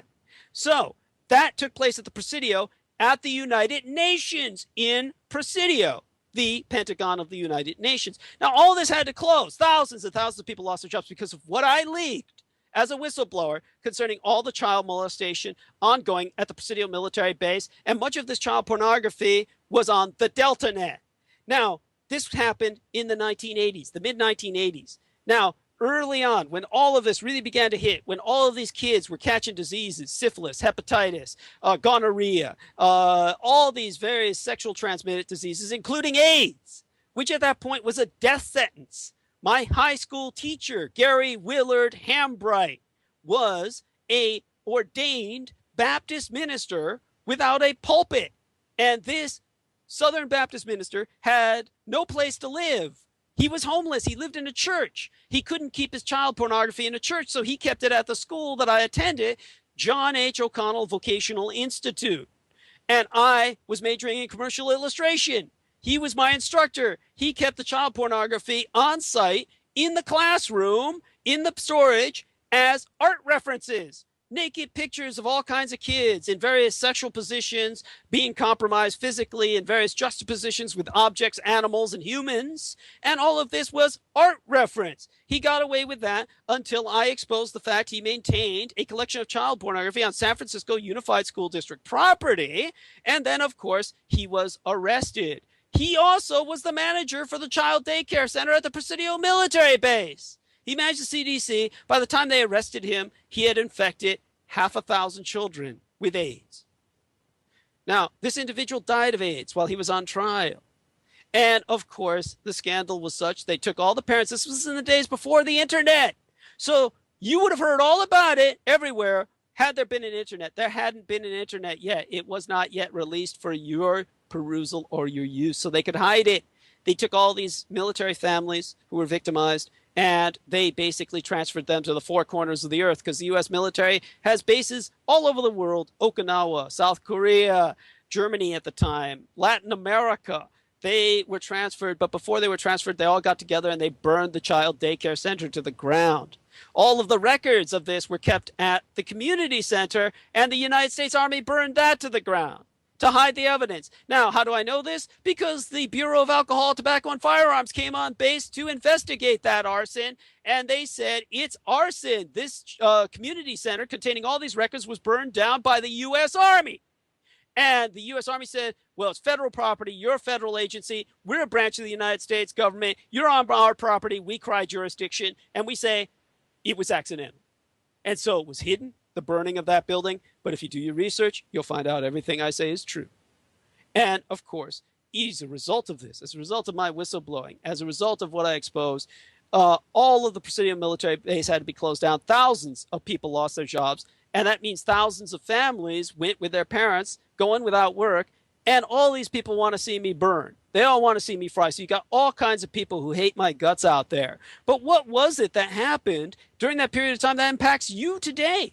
Aside from, say, for instance, the U.S. Army at that period of time. The U.S. Army at that period of time in the 1980s had daycare centers all over the world. Had them in Korea, had them in Okinawa, had them in Europe and in Latin America. Altogether, families were turning their kids into these rape centers like West Point, where, of course, all kinds of kids were complaining about people raping them, making them eat their own feces, making them drink their own urine, making them drink the urine of other adults or eat the feces of other adults. They brought in Rudy Giuliani to investigate it. Rudy Giuliani, Mr. 9/11, Mr. Hero. And Rudy Giuliani said, it's cool. All these kids are just having childhood fantasies because, you know, that's all what kids want. Kids want to eat other people's shit. Kids want to drink other people's piss because that's what kids do. So Rudy Giuliani said there's nothing to investigate here. Go away, look away. So he covered up all the crimes happening at West Point, where the child daycare center building was numbered 666. Now, you've got this incident where finally one of these girls died, and she was about 2 years old. The sergeant who murdered her was released without spending a day in jail. And since it happened on the military base, on military property, he wasn't guilty because there's no civilian court in the world that could try him. It happened on federal military property, and the military said, it's cool.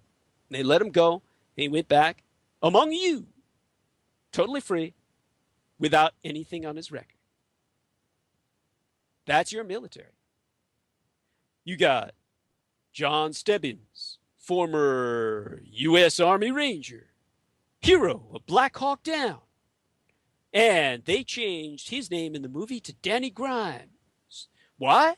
Because the real hero of Black Hawk Down was raping kids. And he was kidnapping him, taking him down to his basement, making him eat out of dog bowls, had him chained to the wall. And ultimately, his wife turned him in. And he went to federal military prison where he's stuck in the brig at Fort Bragg, North Carolina, I believe, if I'm not mistaken. But you can look up John Stebbins, see where he's kept in prison just to confirm that. And he'll be there the rest of his life. Now, people have actually complained on YouTube. And they said, hey, this man was arrested for raping one child. How can you say he was raping all these other kids? No, he got arrested for raping one child. He raped many more before his wife turned him in, and they got him on that one crime, which he's serving time for. Just like my high school teacher, Gary Willard Hambright, died of AIDS while he was on trial, but before he died, he was indicted and convicted by a federal grand jury for sexual assault on 14 kids, count them, 14, all of them infected by AIDS, who were all going to die, all of them under the age of 4. Now, that was all they were able to try and convict him for before he died of AIDS. If he had lived, he would have been convicted for hundreds. So these guys get convicted for one crime. They've done many more. Think of what you don't know about. Then I get people from the Army telling me, oh, but he committed those crimes while he was retired, referring to Sergeant Stebbins, the hero of Black Hawk Down. They said he committed these crimes before he was retired, after he was retired, so he wasn't part of the military. He's in a military prison, dudes. Why isn't he in a civilian prison with all the other baby raping sons of bitches? Why? What does that mean? It's a matter of life and death. It's totally important. It's pivotal. It means he was under military control. That means he committed all those rapes under orders. Do you get what I'm saying? Let me tell you something to back that up. During the 1980s, when this scandal was going down, we had federal law enforcement agencies in 1982 who didn't even consider child pornography a high priority because it was, quote unquote, vanishingly small. The supply was almost impossible to find. Now, in 1990, just before the military base of the Presidio closed down in 1992. Around 1990 was when the library closed down where I served for almost a decade as a Department of Defense research librarian. And at that point in time, 1990, the National Society for the Prevention of Cruelty to Children estimated that only 7,000 images of child pornography were even in circulation. Then the U.S. Army released the internet. And then the DeltaNet dumped all its child porn. And between 2006 and 2009, the United States Justice Department recorded 20 million unique computer IP addresses that were sharing child pornography files. Your army did this to you. And that's how they keep your politicians in control. Because they take these kids from places like these daycare centers that I'm describing, and they give them to politicians to screw and to F with. And then the politicians are photographed, and of course, the politicians are at that point, from then on, voting for massive federal appropriations to defense contractors and your United States military for the rest of their careers. That's why all your money goes to the military. All based on this. Do you even get what I'm saying? I hope you do, because that's what runs your world. And your world is run by these diabolic entities, so diabolic that they made Lieutenant Colonel Michael Aquino, the man who organized the Temple of Set and avowed an open practicing Satanist, the official chaplain of the United States Army. That's why he wrote the Chaplain's Handbook. Don't take my word on it. Look it up. Who wrote the Chaplain's Handbook of the United States Army? Michael Aquino. And Michael Aquino wrote the Chaplain's Handbook of the United States Army so that every Jewish rabbi, every Catholic father, every Protestant priest, deacon, all these dudes had to step back and stand down and watch helplessly whenever a satanic priest stepped in to do his work. So they were all given the instructions of when to step back and stand down and shut up whenever a Satanist showed up in the chaplain's handbook. That's available on the net, folks. Look it up. United States Army Chaplain's Handbook, written by Michael Aquino. So your official religion in your U.S. military is Satanism. This is what it's brought you. You want to exist? If you want to shape up, rehabilitate, have any hope for your future, dismantle your military. Your only protection from foreign invasion and social anarchy is your right to bear arms. So make certain that you have a well-organized militia and an armed constabulary to prevent foreign invasion. You don't need the military because it's useless. 9/11 proved that. 9/11, conspiracy or not, your military insists it was done entirely by foreigners. So what are they telling you? They're telling you they can do absolutely nothing to prevent anything. You take a look at the situation in Rotherham in Scotland in the United Kingdom. The British Empire, if you could still dignify it with that term, has a qualitatively superior military to the United States. It's got far better trained personnel. It's got special forces up the ass. It's got aircraft carriers. It's got nuclear submarines up at Holy Loch in Scotland that are bristling with intercontinental ballistic missiles. And what happens in Rotherham in Scotland? Southwest Asians, swarthy people wearing turbans, carrying the Quran, can walk around, pick whoever they want as a white girl to rape her on the streets, and walk away laughing. This is not inflammatory rhetoric. This has happened for decades. People from Pakistan and Southwest Asia go on rape expeditions, safaris. They go to Rotherham in Scotland. They pick out white girls waiting at a bus stop. They rape them half to death and walk away laughing. And no one can do anything. It's the girl who gets arrested, and she's threatened that if she doesn't keep her mouth shut, she's going to be burned alive. By the way, this is all, you can look this up. This happened and been reported countless times. Thousands and thousands of girls have been raped in Rotherham, Scotland. What does that military do to protect them? Nothing. All those carriers, all those special forces, all those nuclear submarines. Nothing. People can go there and rape whoever they want. Why? Because the British are helpless under their satanic military. That's you. The only thing that stops you from being Rotherham is the fact that you've got an armed populace that would start shooting if they saw that. They got gun control in England that they don't have here. The cops are unarmed in England. That's why when one man who was in the military was attacked by two black Muslims who cut his head off, the cops just stood back and told everybody, stay back, we're going to call people who do have guns. They're SWAT teams, which took hours to get there. Of course, the man was without a head at that point, and all everybody did was stand there and cry.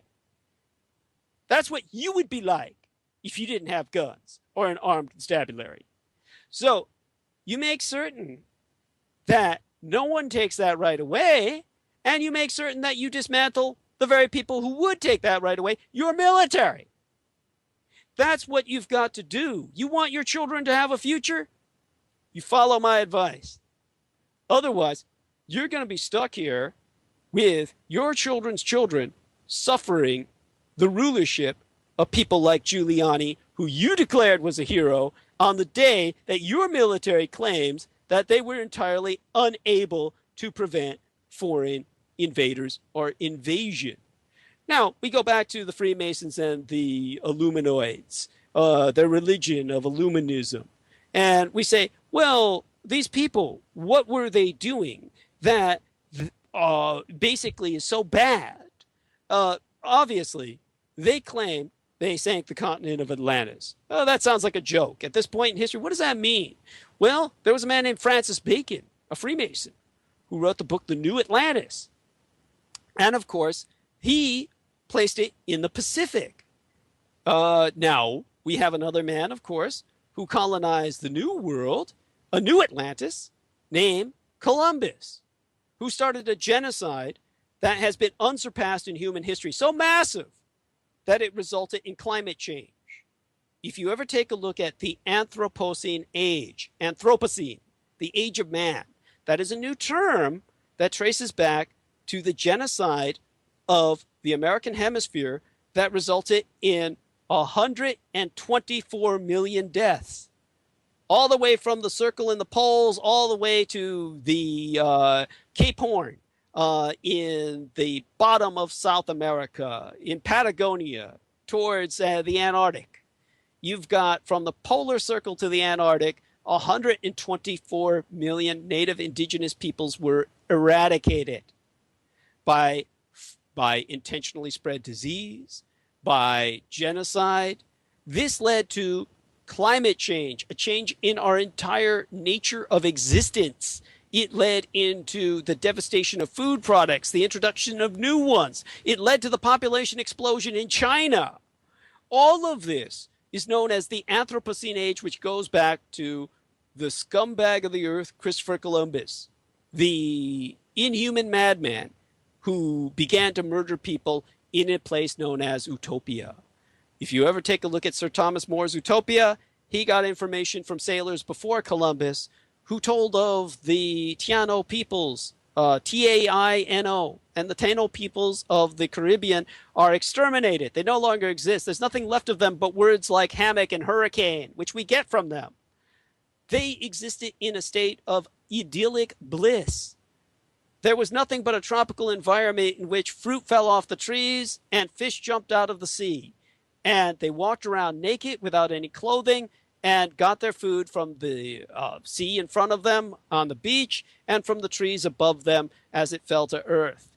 They had gold in abundance, which they wore as spangle. They had no concept of it as a currency or as something of value other than that it was pretty. So when Columbus found them, they were literally dripping in gold. And so, without war, never having known of conflict or struggle or any need to fight for anything, not a single weapon among them. They were so unfamiliar with the concept of a blade that when Columbus drew his sword to start killing them, they grabbed it by the blade thinking that it was a gift, cutting their own fingers off. And that's when Columbus wrote in his own diary, "I can kill all of them with only 20 men." And he began killing. He began a killing that never stopped.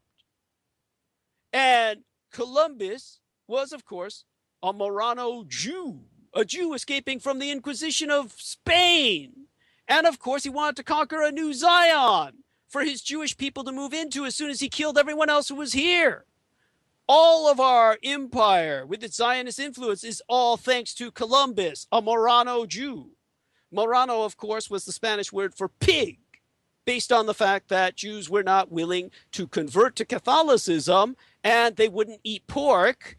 The Spanish called them pigs. And when they were discovered or uncovered as crypto-Jews, they were paraded in the streets and provided with a forcible conversion or forced to leave, or in cases turned over to the Inquisition to die. Now, many Jews died under the Inquisition. They were looking for a new place to move.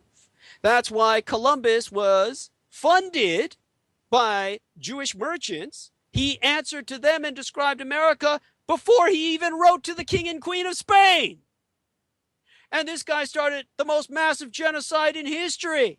So this was a Jewish genocide against the Native American peoples, and then it was taken over after all this bloodletting. This land of misery was taken over by the Freemasons, who said, this place is so cursed now, it is so soaked in blood, we can use this as a place to bring back the anti-gods that sank Atlantis and do it all over again. Now, there was someone who stood against them, and that was a person named Adam Weishaupt, who was a Bavarian, who was a Freemason, who instituted a schismatic movement known as the Bavarian Illuminati. And this schismatic movement made him the Martin Luther of the Freemasonic Church. Now, just as Martin Luther stood against the Catholics and nailed his 14 points to the wall and started a religious movement known as Protestantism, which led to the 30 Years Religious War, which was so massive, was so devastating, that there are still places in Europe today that have yet to recover from the devastation they suffered during that 30 years religious war of Protestants versus Catholics, so too the Bavarian Illuminati, as originated by Adam Weishaupt, led to a war that is impacting us to this day. And Adam Weishaupt established the Bavarian Illuminati and appealed to the Roman Catholic Church to help him in his struggle against the Freemasons, who had taken up the theology of deism. Now, what is deism? D-E-I-S-M. Yeah, thank you, deism. D-E-I-S, or it's spelled, deism is D-E-I-S-M. I think it's a fairly, shall we say, it's a hard spelling because it's an unusual word of deistic nature. And deism, remember, English is the third language for me. Deism is essentially the concept of a God gone away. Deism is the religion of your founding fathers. This is what differentiates them from normal Freemasons. Now, you can look up what I'm saying and verify it. Don't take my word for it. Look up the founding fathers and deism. Look up the religion of Thomas Jefferson and deism. And in terms of the deists, people ask, what are they? Where'd they go? You've never heard of them. You've never learned about them. But this was around the time of the revolution of Sir Isaac Newton in physics. It was a Newtonian revolution based on Newtonian mechanics, which is a telling term because Newton created the concept of a clockwork universe. And with the Newtonian revolution in physics, it was as massive and as devastating to his world, to his age, as the Einsteinian revolution was to the age of nuclear physics. And Newtonian mechanics was the concept of course, a clockwork universe that gave rise to the notion of a very inhuman universe that was not responding to human beseechment, human prayers, human attempts to appeal to the divinity. This gave rise to the concept of an unresponsive mechanical universe that was without a God. So the concept of deism was that the clockwork universe was so complicated that it was obviously created by an intelligence. And since it was created by an intelligence, then that intelligence is no longer responsive. That divinity, that intelligence, that creator has left. So since the divinity has left the creation, left the building, left the construct, left the physical universe, then the people to fill in that vacuum and rise to divinity themselves, to ascend to godhood, were the deists of the Freemasonic tradition. So this deistic revolution resulted in a church of the Masons, of your founding fathers, that believed that they could usurp the throne of God. And they felt that they could do this because that throne was empty. That's why all of the Masons who constructed Gothic cathedrals in Europe felt that they were building monuments to man's ignorance, houses to a God gone away, where people would beseech to no one who would respond to nothing. But they could fill that vacuum as the new gods, which is why all the original pictures of George Washington show him ascending to godhood. Original statues show this. Many of them have been hidden from public view now because they're so offensive to Christian eyes. But your founding fathers, in no way, shape, or form, were Christian. This was not a Christian republic. This was deistic. They were what you would call today Luciferin. And in this sense, the founding fathers created this base of their operations, the United States, and the opposite in Europe was being created by Adam Weishaupt. That's why America proceeded to join in 3 major world wars to destroy Europe. The first global war occurred directly after the American Revolution, in which what Adam Weishaupt started with church assistance and funding and sponsorship was the Schutzstaffel, the SS.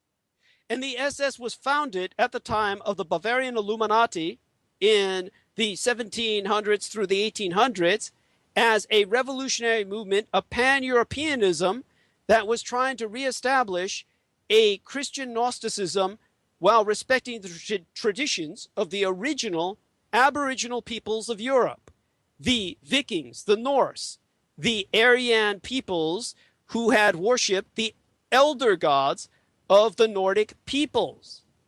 And they, of course, rallied around a symbol that was described by H.P. Lovecraft in his only work to be published in his lifetime as a book, as a novel, The Shadow over Innsmouth. So in The Shadow over Innsmouth, H.P. Lovecraft is describing the elder sign. And he describes the elder sign as the only sign or symbol that will ward off the elder gods, the anti-gods of the Cthulhuid mythos, that which your military has come to worship under the chaplaincy of men like Michael Aquino. And that elder sign is described in The Shadow over Innsmouth as being a swastika. Specifically, this became the symbol of the Bavarian Illuminati and the rallying symbol of the Schutzstaffel or the SS, a pan-European movement of many nationalities based on separate but equal, which is why the SS in the Second World War had national units, Dutch units, Nordic units, Germanic units, Asian Indian units, various ethnic units of different nationalities fighting for a separate equality. And in terms of National Socialism and the idea of the mass sacrifices of the Jewish people who had been responsible for so much death in the Americas, they were sacrificing them to bring back the elder gods of the Norse, Odin, Thor, the various gods. This is why Colonel Michael Aquino, during the 1980s, traveled to the Schutzstaffel Castle of Wewelsburg, spelled with W's, it's pronounced as a V in the Germanic, W-E-L-S-B-E-R-G.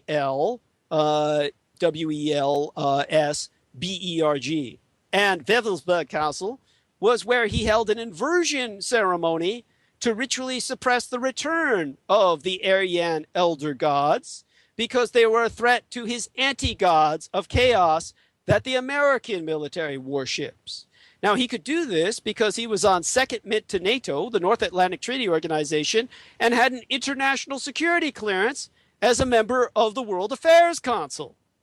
So you can look this up. Don't take my word for it. Look up Colonel Michael Aquino going into Germany, going to Wewelsburg Castle, the castle of the Schutzstaffel, the Waffen-SS, or the weaponized SS under Heinrich Himmler, and this castle was the site of his satanic inversion ritual to suppress the return of the elder gods that were returning in faith today due to the mass ritual sacrifices held by the National Socialists of the murderous Jews who had killed so many people in the New World in North and South America. And when he held this inversion ritual, he came back because he was expelled. They deported him out of Germany because the neo-Nazi or National Socialist underground appealed to the German government that he was desecrating a national monument. So he was ultimately expelled out of Germany, came back to the United States after conducting that ritual of suppression. And that is why the United States hates Nazism, hates Adam Weishaupt. This is why Robert Anton Wilson, whose original name, Robert Anton Wilson, who wrote the Illuminati trilogy, Robert Anton Wilson's original name was Robert Edward Wilson. He changed it to Anton Wilson because he named himself after his satanic priest, Anton Szandor LaVey. So Robert Anton Wilson was a Satanist, and he was a contract writer, a hack writer, and he wrote the Illuminati trilogy to make a villain of Adam Weishaupt because that was the founding father of the Schutzstaffel, or the SS, which has been defending Europe in 3 world wars against the United States. And the United States, shortly after its revolution, joined in the first global war of the Napoleonic conflict.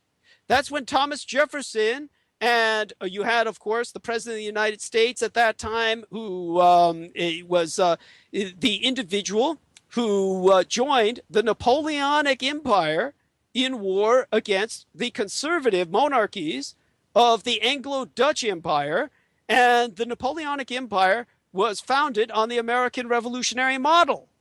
The Napoleonic Empire was a result of the French Revolution, inspired by the shot heard round the world in 1775, and the French Revolution was very totalitarian, communistic.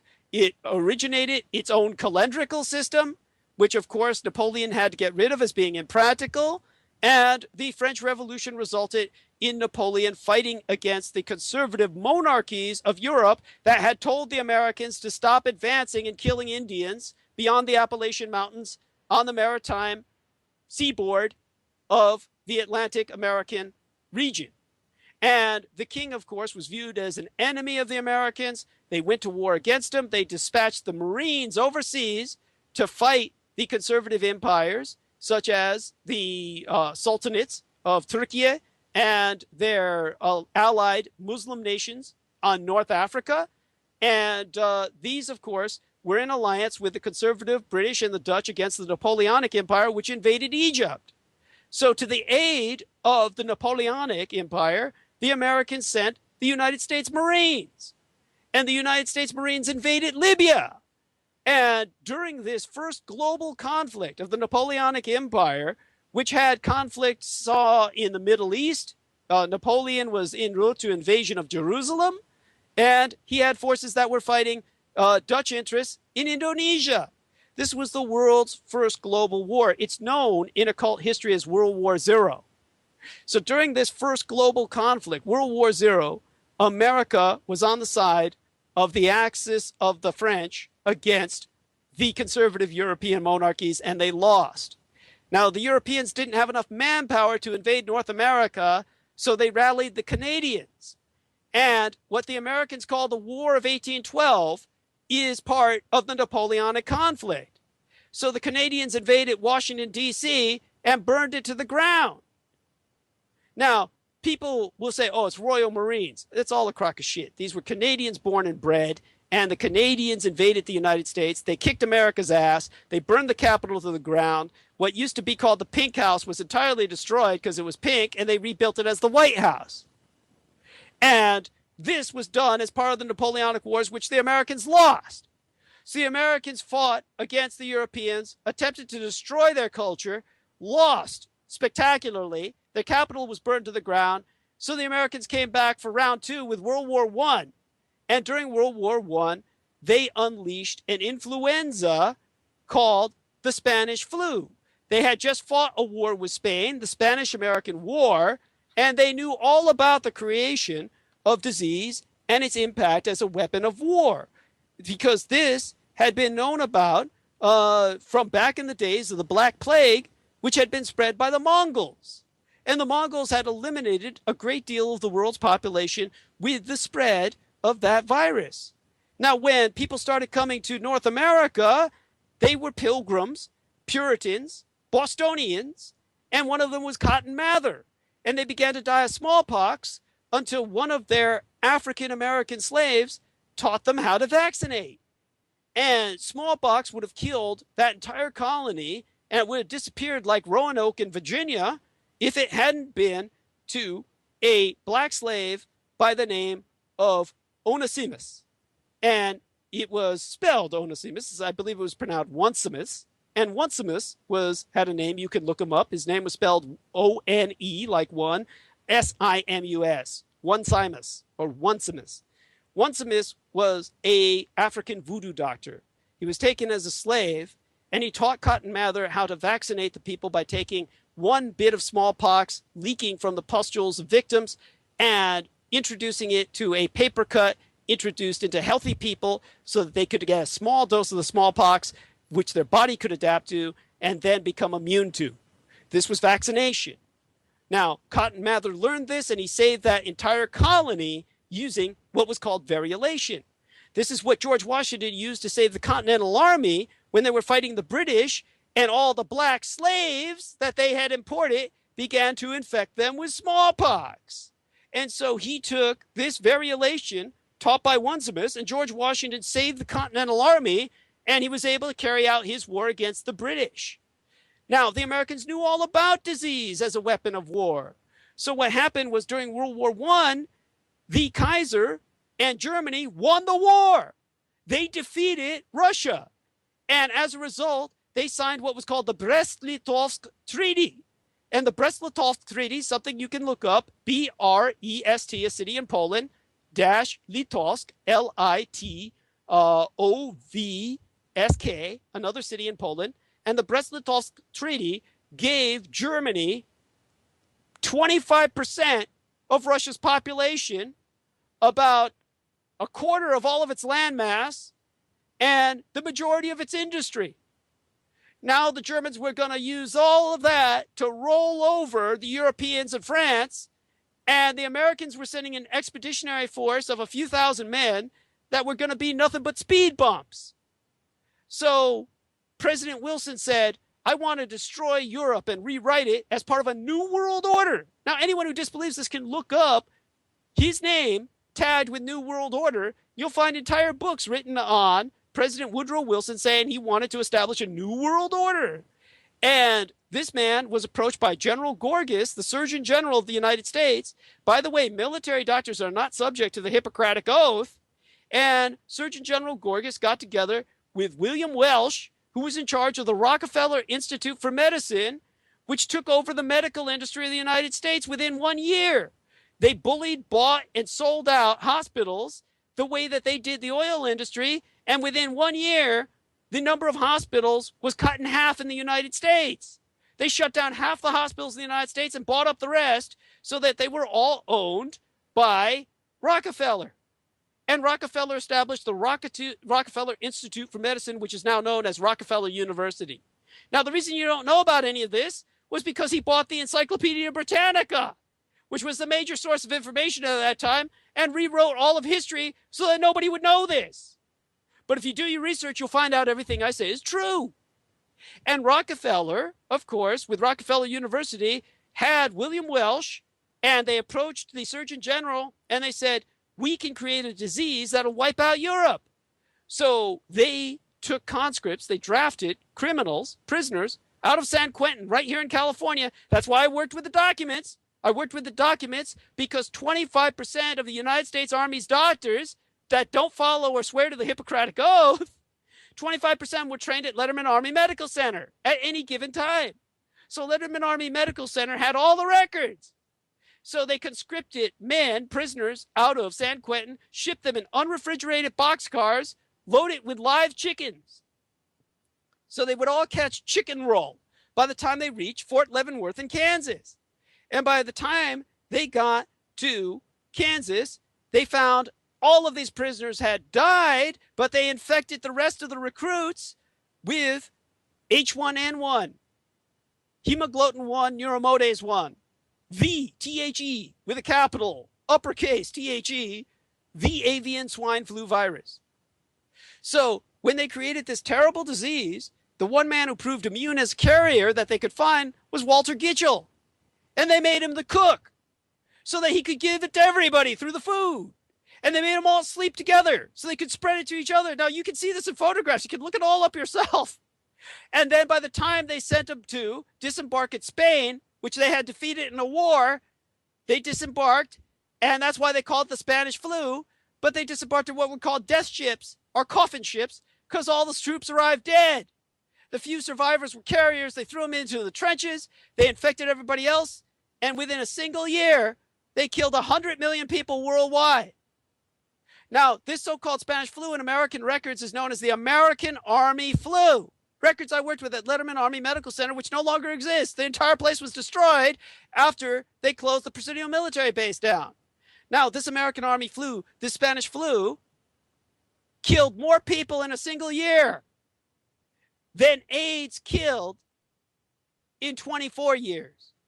No, it killed more people in 24 hours than AIDS killed in 24 years. It killed more people in a single year than the Black Plague did in 100 years. All of this is verifiable. It's medical history. It's incontrovertible. It's inarguable. It's true. So the Americans conducted the largest genocide in history against the European peoples and people all over the world, and 20 million Americans died as a result. And they knew this was going to happen because there was going to be blowback, because they created this disease. So many people died, they ran out of coffins in 1 week. And after that, they had to bury everybody in mass graves. Every major city in the United States, from the Atlantic to the Pacific, from Oakland to Chicago to New York, has mass graves hidden under the city from the time of the American Army flu, what was propagandized as Spanish flu. And all of these people are hidden under mass graves beneath concrete in various parking lots that you'll never know about. But if you look up the research, you'll find they had to be buried by bulldozers because they couldn't bury them with people anymore because all the people were dying. and nobody was alive to really bury these people, so they had to get some people in bulldozers to bulldoze them into mass graves that they cemented over. This is all true. It's all fact. 20 million people died in the United States. 100 million people worldwide. Now think about what I'm saying. That was how you won World War I. Then World War I was won, and then you had to have a second war, World War II, in which you came into direct combat with the SS. This is the whole reason America's been in 3 major wars against Europe. It wants to sink that continent the way it sank Atlantis, because that's how the American deists feel they can bring back the anti-gods, which the neo-national socialist underground holds away with their ward, their sign of protection, their seal, the swastika, which is why it's so reviled against in America, which is why it's so propagandized against in America, which is why Adam Weishaupt is reviled and propagandized against by hack Satanists like Robert Anton Wilson, who even changed his name to reflect that of his master, Anton Szandor LaVey. Let me jump in real quick.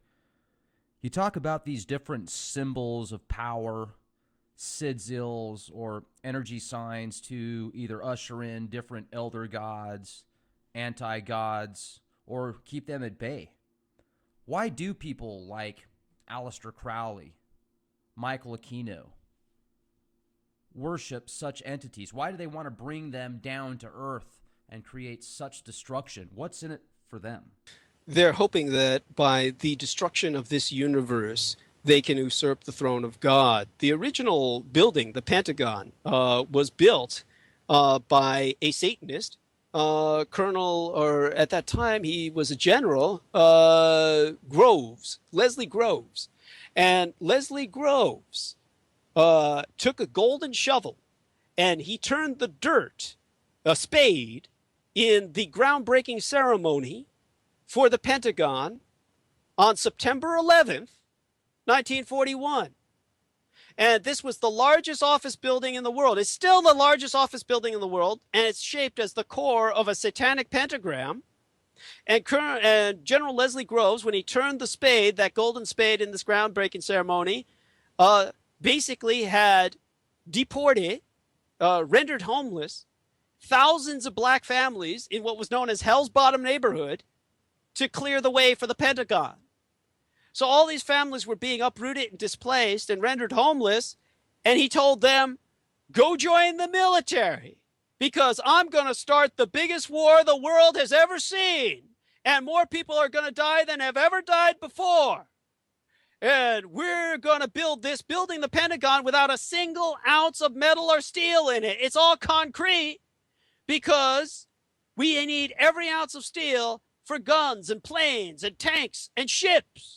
And that's why they dismantled the rail on the Golden Gate Bridge. There used to be a monorail on the Golden Gate Bridge in San Francisco, which was built entirely out of the Presidio military base.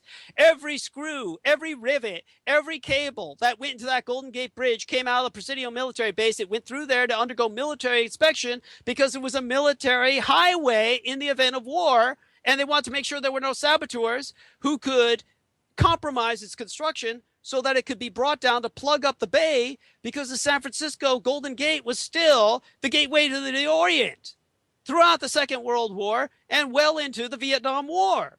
That's why it was responsible for the 17 Western states, including the United States-occupied nation of Hawaii. So you've got this Golden Gate Bridge that used to have a monorail that was entirely dismantled for tanks and ships and guns and planes, as well as all kinds of other metal structures. And there wasn't any metal left for the Pentagon, the largest office building in the world. So it was completely built out of concrete.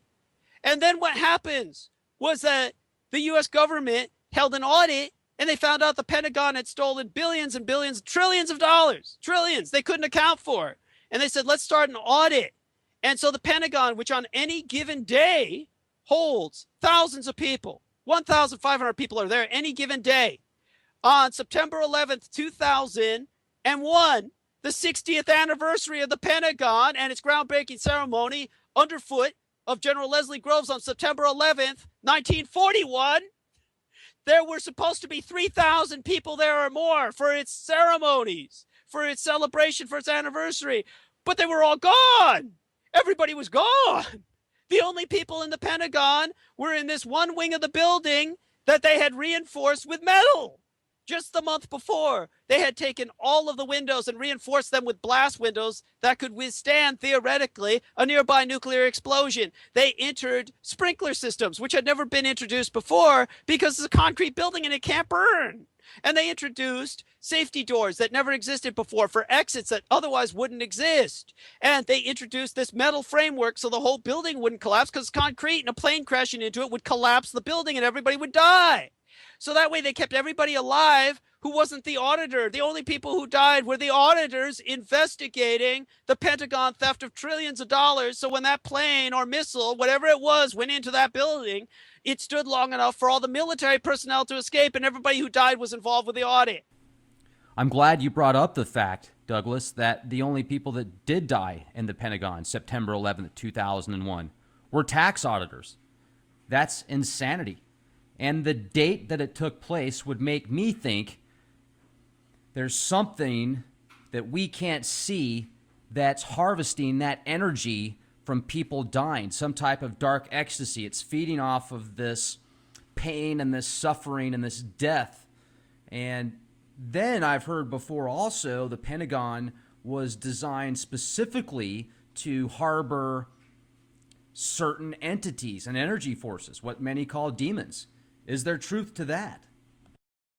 Absolutely. That's what it was meant to release. It released a new age of darkness and violence that was part of that sacrificial ceremony. People who died in the Pentagon that day were elderly people visiting relatives. One of the men who died was in his 70s, and young children who were in the daycare center. One person who died there in the Pentagon that day was 7 years old. So from the age of 7 to 70, everybody who was there who died, none of them were military unless they were involved with the audit. Most of them were civilian auditors. All the military escaped for all the reasons I articulated. Think of the evil that I'm saying. Everybody got a phone call and said, don't show up for work. How is that not a conspiracy? How is that not a conspiracy that on any normal day, especially the anniversary day when there's supposed to be double, triple number of the people there, nobody's there? That's your military. For God's sake, dismantle your satanic military. For God's sake. And what was it special about General Leslie Groves? He was in charge of the plutonium bomb, which went off at Trinity site in an inversion ceremony of the Holy Trinity. They blew the plutonium bomb, which physicists had said could potentially destroy the world. And the physicists said, you know, one atom causing another to billard out to like the game of billiards into a kind of chain reaction that would destabilize all the atoms of matter in one area, theoretically will not stop. Theoretically, we should destroy the entire planet with the testing of this plutonium bomb at Trinity site. And of course, the military thought that was great because they were losing their ass in the war. The SS was defeating them, and just like the Kaiser had done in World War I.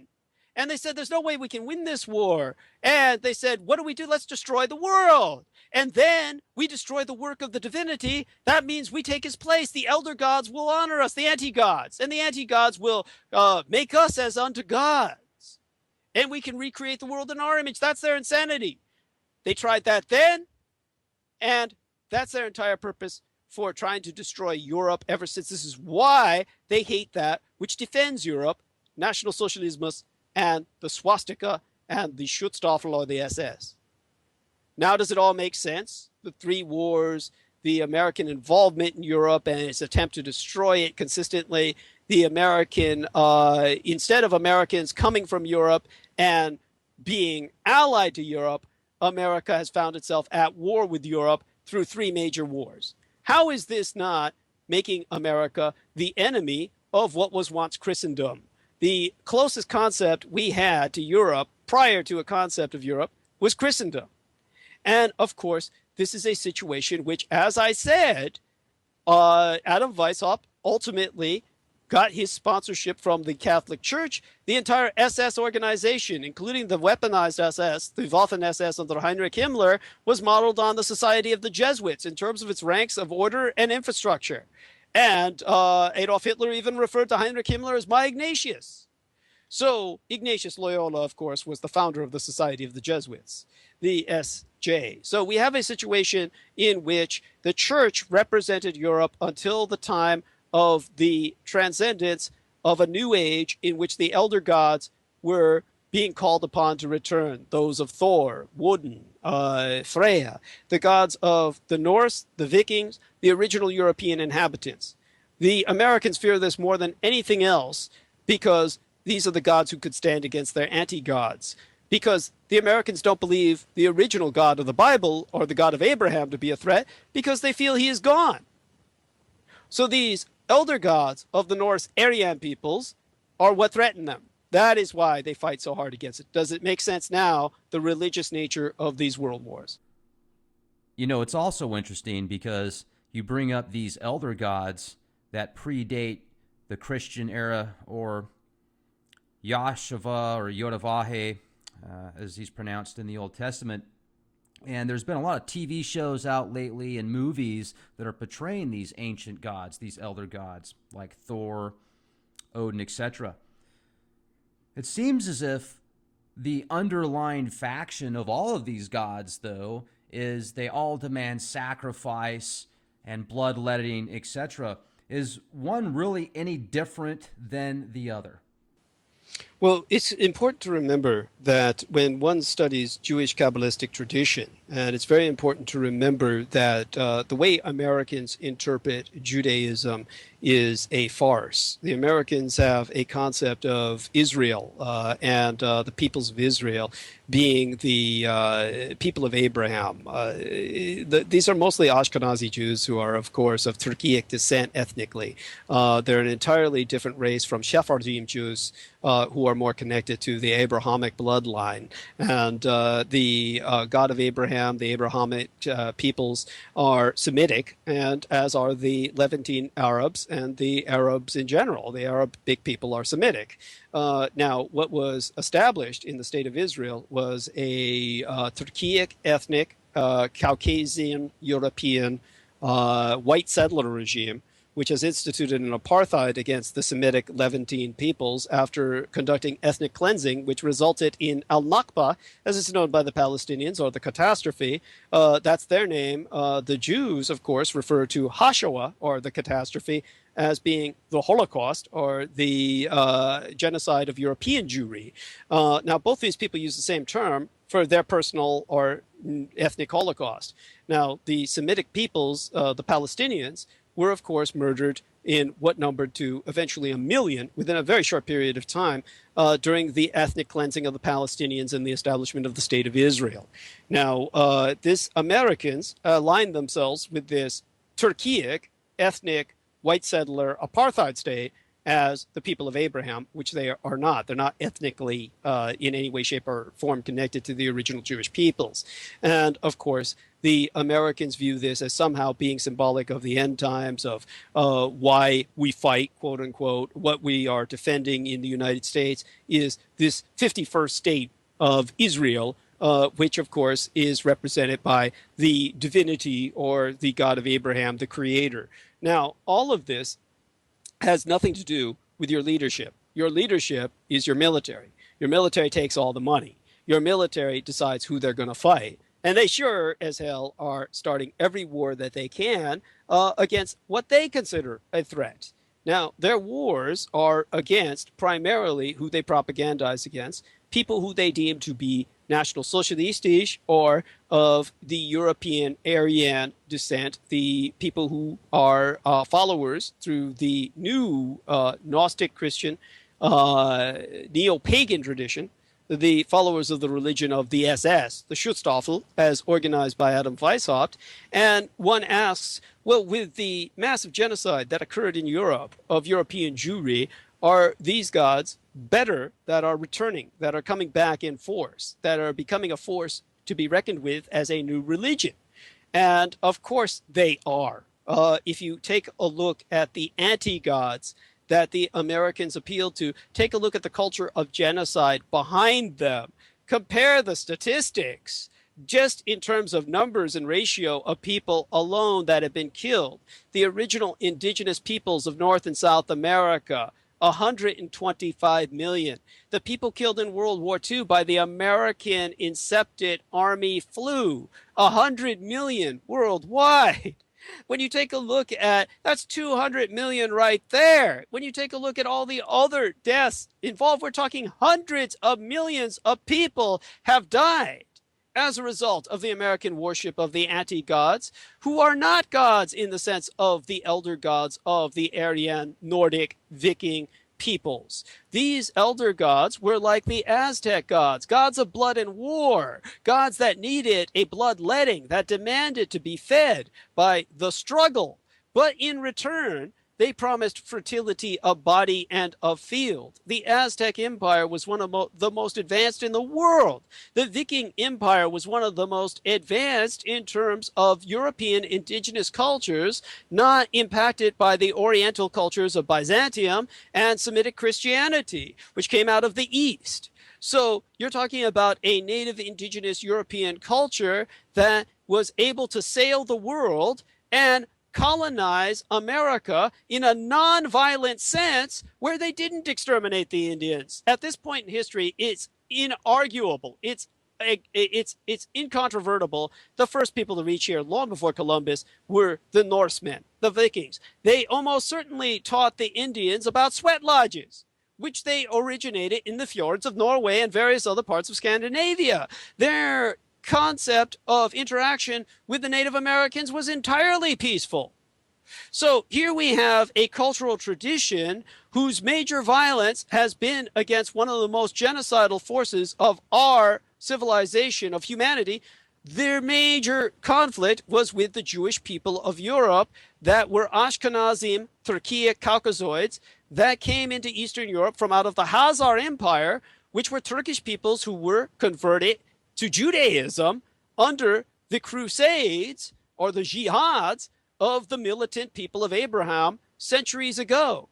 Now, just as the Muslims orchestrated jihad, just as the Christians organized crusade, the Jewish people had what they called a Holocaust. This is what developed in the land of Canaan. When the Jewish people were ejected from Egypt, they had to find new land to settle in. Well, the best land in the Levantine was known in the ancient days as Canaan, only it was filled with Canaanites. So what they did was they sacrificed them all on a pillar of burnt offering to their god, Yahweh, Jehovah. And this was known in their language as Holocaust. The term Holocaust is the very Jewish word for jihad or crusade. And the Canaanites were sacrificed, man, woman, and child, the entire nation, burned alive in a Holocaust as an offering to the bloodthirsty divinity, the God of Abraham, of the Old Testament. That is not the God of Christianity. The God of Christianity is the God of the New Testament, who came to earth as a human being in a human form to understand human problems, who organized a new covenant with everyone, making himself everyone's God as opposed to the God of the Jews.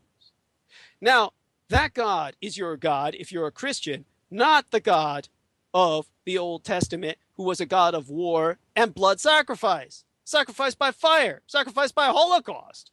Now, that very Holocaustic technique was used by Christopher Columbus when he killed what ultimately amounted to 124 million people throughout the American hemisphere.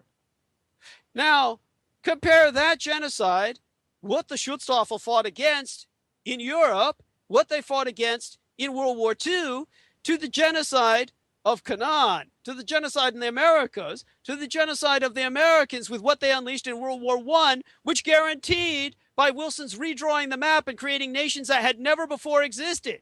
On the map of World War I Europe, there's 3 nations in Europe. There's Germany, there's Russia, and there's Austria-Hungary. That's it. Out of that, Woodrow Wilson created artificial nations that hadn't existed ever before. Nations he made up in his psychotic, deranged mind, his diseased brain. And that's exactly what led to World War II. So you've got the Americans and what they've done in the name of the anti-gods, and you've got what the Aryan peoples have done in the name of the elder gods. Which side are you going to choose? All of the rest of the world, from Africa to Asia, thinks of the Third Reich as the good guys. Only in America And the degenerate West, do they think of them as the bad guys? That's because all of the genocide, when I went into Africa and the capital of Uganda, there was a statue of Adolf Hitler built by Idi Amin Dada. And once they found out my name was Dietrich and my last name was Germanic, my money was no good anymore. They gave me everything for free. I said, why do you like Germans so much? And they said, well, we've been a British colony for so long, and the British have done terrible things to us. And we love the Germans because they are white people who eat white people. And when we take a look at their death camps, we see no colored people, no brown, no yellow, no black. All the people they killed were white, the evil people of the world. That's how the world views the Germans. That's how the world views the Nazis. Only the people who they killed, the white people, hate them. Now, does that put the world in perspective for you? Well, it's just as if the database of knowledge that is able to be explored is minuscule in comparison to what was available many years ago. For example, the Library of Alexandria that was burnt to the ground back in the Crusades. It's important to remember that the Library of Alexandria, and again, this is historical simplification that you're reiterating because you have no choice. You have no choice because the information that you have is from the internet, which, of course, is run by DARPA. These are the same people pumping you full of child pornography. So everything you're getting is wrong. The Library of Alexandria underwent multiple burnings. The first time it was burned was by the pagans who were under Caesar. The second time it was burned was by the Christians. Then it was burned by the Muslims. Jihad. It's been burned by everybody. Okay, so there's been multiple destructions of an amassing of knowledge at the Library of Alexandria. So people are simply picking and choosing who they want you to despise when they speak of the Library of Alexandria. Don't buy into it. Okay, that's simplification. That's revisionism. Okay, so the reality is when you take a look at the evils that you speak of under Christianity, those occurred under the church. They did not occur under Christianity, which was originally very affiliated with the practice of magic. There was Gnosticism. That's quite correct, an aspect of it, but there was also Christianity that was not Gnostic, but pistic. Gnosis means knowledge. Pistis means faith. That is the difference between people who would later cleave to the church and people who cleave to Gnosticism, which became, of course, militant and resurgent under the Schutzstaffel as originated by Adam Weishaupt, with the help of the Catholic Church, because they realized that a populist movement was needed to rally the pagans of Europe who had never died out. The church had suppressed them, but the church had not annihilated or exterminated them. All of that came back in resurgence with the Third Reich. Adolf Hitler himself was a Catholic who had been baptized as such, and he never revoked his Catholicism, and, of course, was considered such by the Pope, who had originated many so-called rat lines or escape routes out of the Vatican for many of the National Socialistes to South America. So you have this cooperation because the greatest enemy of the church was the Freemasons. What had happened to make the church so corrupt today? What happened to make the church a church of pedophiles and molesters? Well, what happened at the time of Adam Weishaupt when he organized the Schutzstaffel? His major sponsorship was from the church, who no longer had consecrated armies of crusaders. So they began to back in this time of Renaissance, this time of deism and atheism, this time of a lack of faith, this time of a questioning of the centrality of Earth in the universe. All of this that was brought forth at the time of this new nationalism that led to the Napoleonic Empire in the world's first global war, World War Zero. This was what the church was contending with, and so that's why they sponsored a defender that would preserve Europe, if not the church, the Europe of Gnostic pagans. And the Schutzstaffel, getting the sponsorship from the church, modeling its organization on the Jesuits, was the greatest threat to the American anti-godly anti-deists, the anti-theists, or who were deists. They were anti-theistic as opposed to atheistic. They weren't atheistic like the communists who don't believe in God. They were anti-God, so they were anti-theistic. That is what deism produces. What the Freemasons developed was a permanent instruction called the Alta Vendita, And the Alta Vendita was, of course, a vendetta. The Alta Vendita is a Masonic blueprint for the subversion of the Catholic Church. You can look this up. You can do research yourself. The permanent instruction of the Alta Vendita was basically a booklet, so to speak, like Mao Zedong's Little Red Book, that was an instruction for the Masons outlining a plan to subvert the Catholic Church. Now, the actual Masonic document was asked to be published for public perusal by both Pope Pius and Pope Leo in the 1850s and the 1870s. So we've got this known conspiracy that was originated that ultimately has brought the Catholic Church down to its point of corruption, which we sadly see today. That's a Masonic, anti-theistic, deistic conspiracy outlined. And this is an actual publication. This is real. It's not a forgery like the protocols of the Elders of Zion. This is the real thing. So keep that in mind, and what your Europe was fighting against. All of the white Americans in the United States generally source genetically from the European continent, and yet you are part of a republic which has sought nothing but the European continent's destruction, the destruction of its people, to the point where it almost exterminated them with the introduction of the American Army flu in World War I. Now, how can you not take sides in this and take the right side of what has been struggling against America's attempt to destroy the world? How could you side with anyone who blew what they did at Trinity under the thought that the world would be destroyed?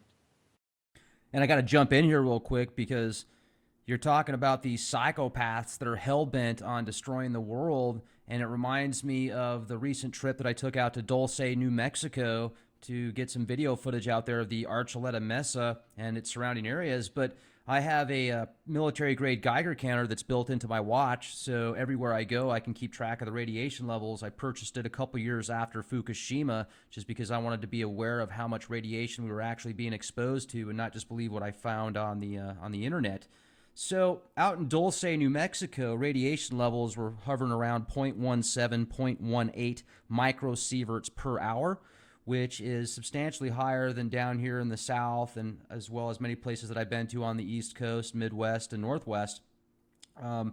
But there was a project out there in 1967 called Project Gas Buggy, where the Department of Defense, as well as some other energy organizations, got together and they detonated a nuclear bomb underground about 38 miles northwest of Dulce.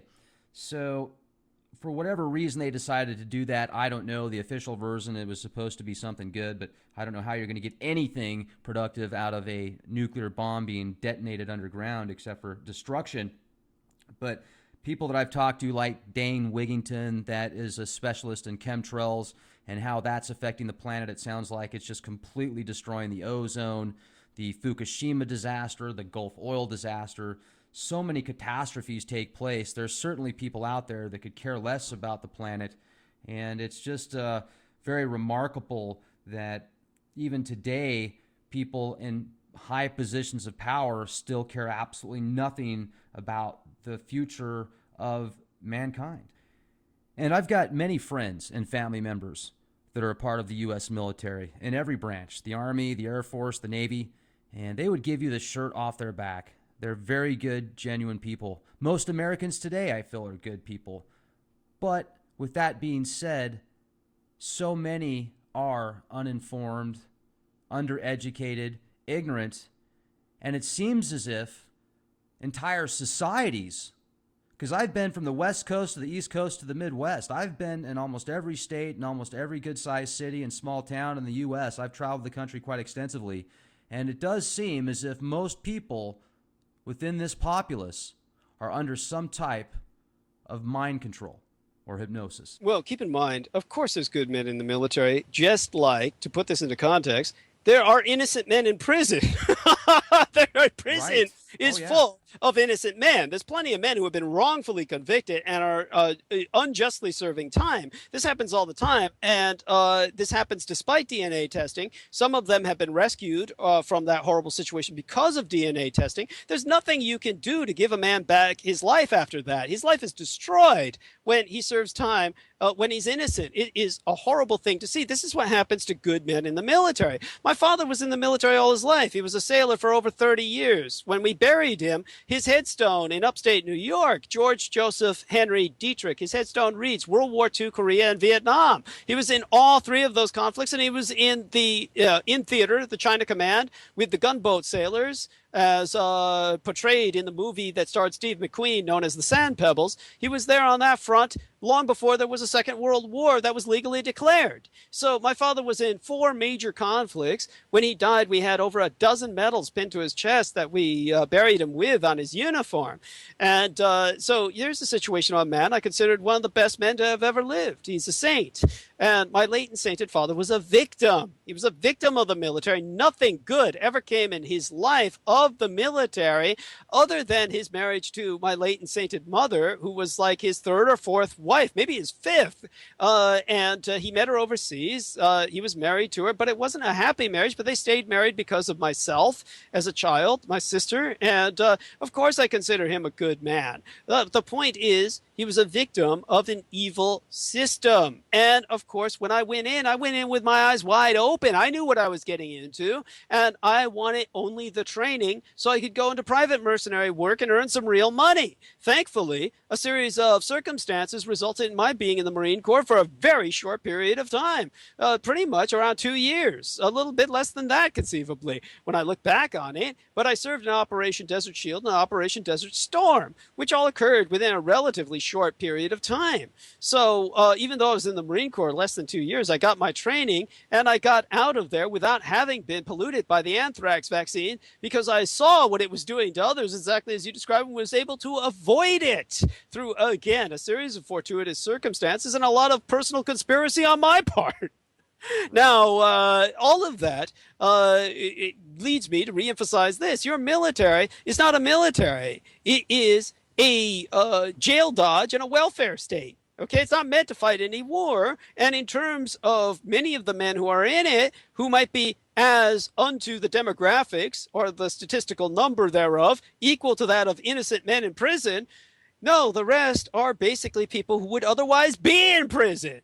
Now, much has been done to rehabilitate the image of the military man after Vietnam, who was commonly viewed as a criminal. That was done during the Rambo era of movies and its franchise, and all of this was, of course, worthwhile. It was a necessary kind of balance to America's hatred of the soldiers as opposed to the military machine. Unfortunately, many people are trying to give our modern military that same venue or that same pastiche of respectability. It's not there. In terms of the people who go into the military now, people ought to be listening to me. My voice should be out there. It should be known at this point that it's something you should never do. If anyone voluntarily goes in there now, they're a fool. Most of the men who are going in there, this was shown on 60 Minutes, a number of other specials and documentaries, are people who were given it as an alternative to jail, like they used to do in Vietnam. And so many of these men who are there are criminals. I'll give you a good example of what you're faced with. You get some golden boy, like, Patrick Tillman. Patrick Tillman got a multi-million-dollar NFL contract, and he turned it down because of 9/11.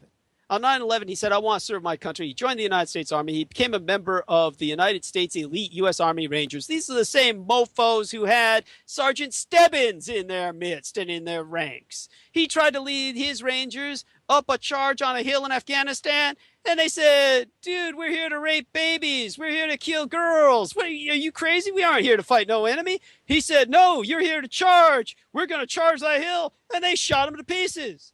And even the U.S. Army coroner said that every bullet in Patrick Tillman's body came from behind his back. It's all up and down his spine. It all came from a American M16 at point blank range. His own Rangers shot him. And that's what happens when you get some innocent golden boy, some wholesome do-gooder, some Dudley Do-Right, who's surrounded by an organization of criminals. Now, that happens all the time. You take a look at the rest of these interactions. It's the same way. I could go on and on. Great example. Oh, God. There's a documentary called The Dark Side of Al-Dura. And the dark side of Al-Dura is an Arabic word. It's spelled in the English phoneticization Al-Doura. Al-Doura. Look that up, The Dark Side of Al-Dura. If you ever watched the documentary The Dark Side of Al-Dura, they talk about Needham. And Needham, Needham, John Needham, whatever his first name was, surname I believe was Needham. And he was an American Army Ranger. He had no narrative in which to contextualize what he saw to be satanic sacrifice, what he saw to be the legacy of satanic chaplaincy. He was in this U.S. Army Ranger unit where there's graphic footage, there's graphic photography in this documentary. Don't watch it unless you're prepared to see people's brains being taken out of their skulls. He saw fellow Army Rangers cracking open the skulls of young boys' heads, taking out their brains and eating them. That's a satanic sacrament. I would have known exactly what was going on. I could have warned him about this. It drove him crazy. He went insane. He took the photographs and sent them back to the U.S. Army High Command to report war crimes. But they're all Satanists and they all do the same thing. So they did their bit on him and beat the shit out of him, locked him up in a hundreds of degrees. If you ever go there in the desert, it's well over 100 degrees in the sunlight. And of course, it's so hot that if you've got polish on your boots, that shoe polish will melt right off. Indeed, the sneakers will melt. You can put sneakers and boots on the ground. They'll melt under the sun. They put him in those temperatures inside of a locked storage box with no air. Burned his skin off. Burned all his skin off. Locked him in there naked so his naked flesh is touching the metal. He burned alive. Then they sent him home, all crazy, all beat up. He killed his girlfriend. After he killed her, they stuck him in an insane asylum. Finally, he just died right in front of his father, like it was magic. And that Needham, John Needham, is the U.S. Army Ranger who tried to report what he saw, and his reports and his photographic evidence were all taken as just part of everyday life. This is what we do. This is what we do in the Army. How can you report this? This is our religion. Now think of your army. You can't think of it in the same light anymore.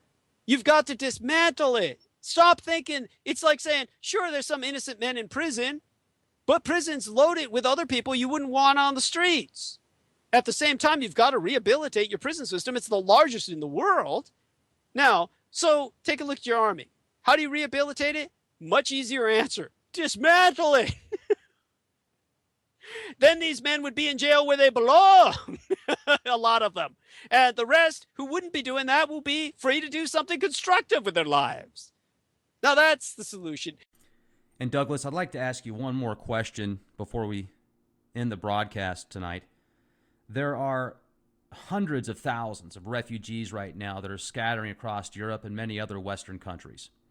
Within these hundreds of thousands of people are many adult males that are in prime age and physical stature. There has been several reports of the possible reason for these, what seems to be controlled mass exodus of individuals, is to be as a Trojan horse for many governments in the West.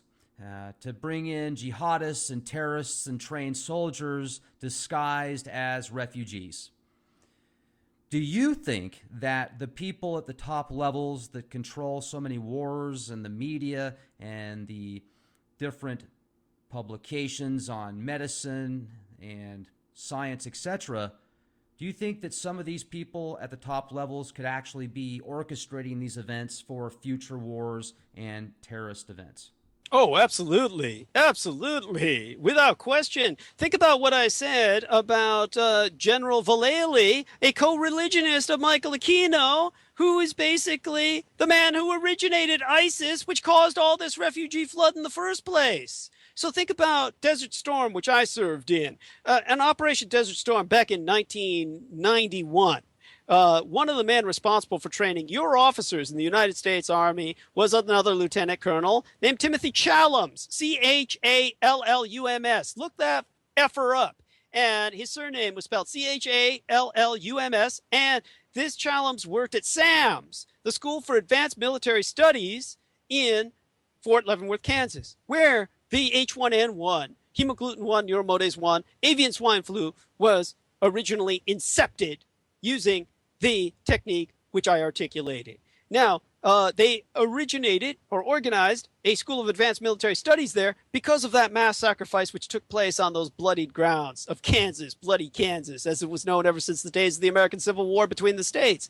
And Lieutenant Colonel Timothy Challums is quoted as saying that all religions of the monotheistic Abrahamite tradition, Islam, Christianity, Judaism, they're what we're fighting against. They are the true irrational evil that we fight against, because what we fight for is what he didn't describe, but was Satanism.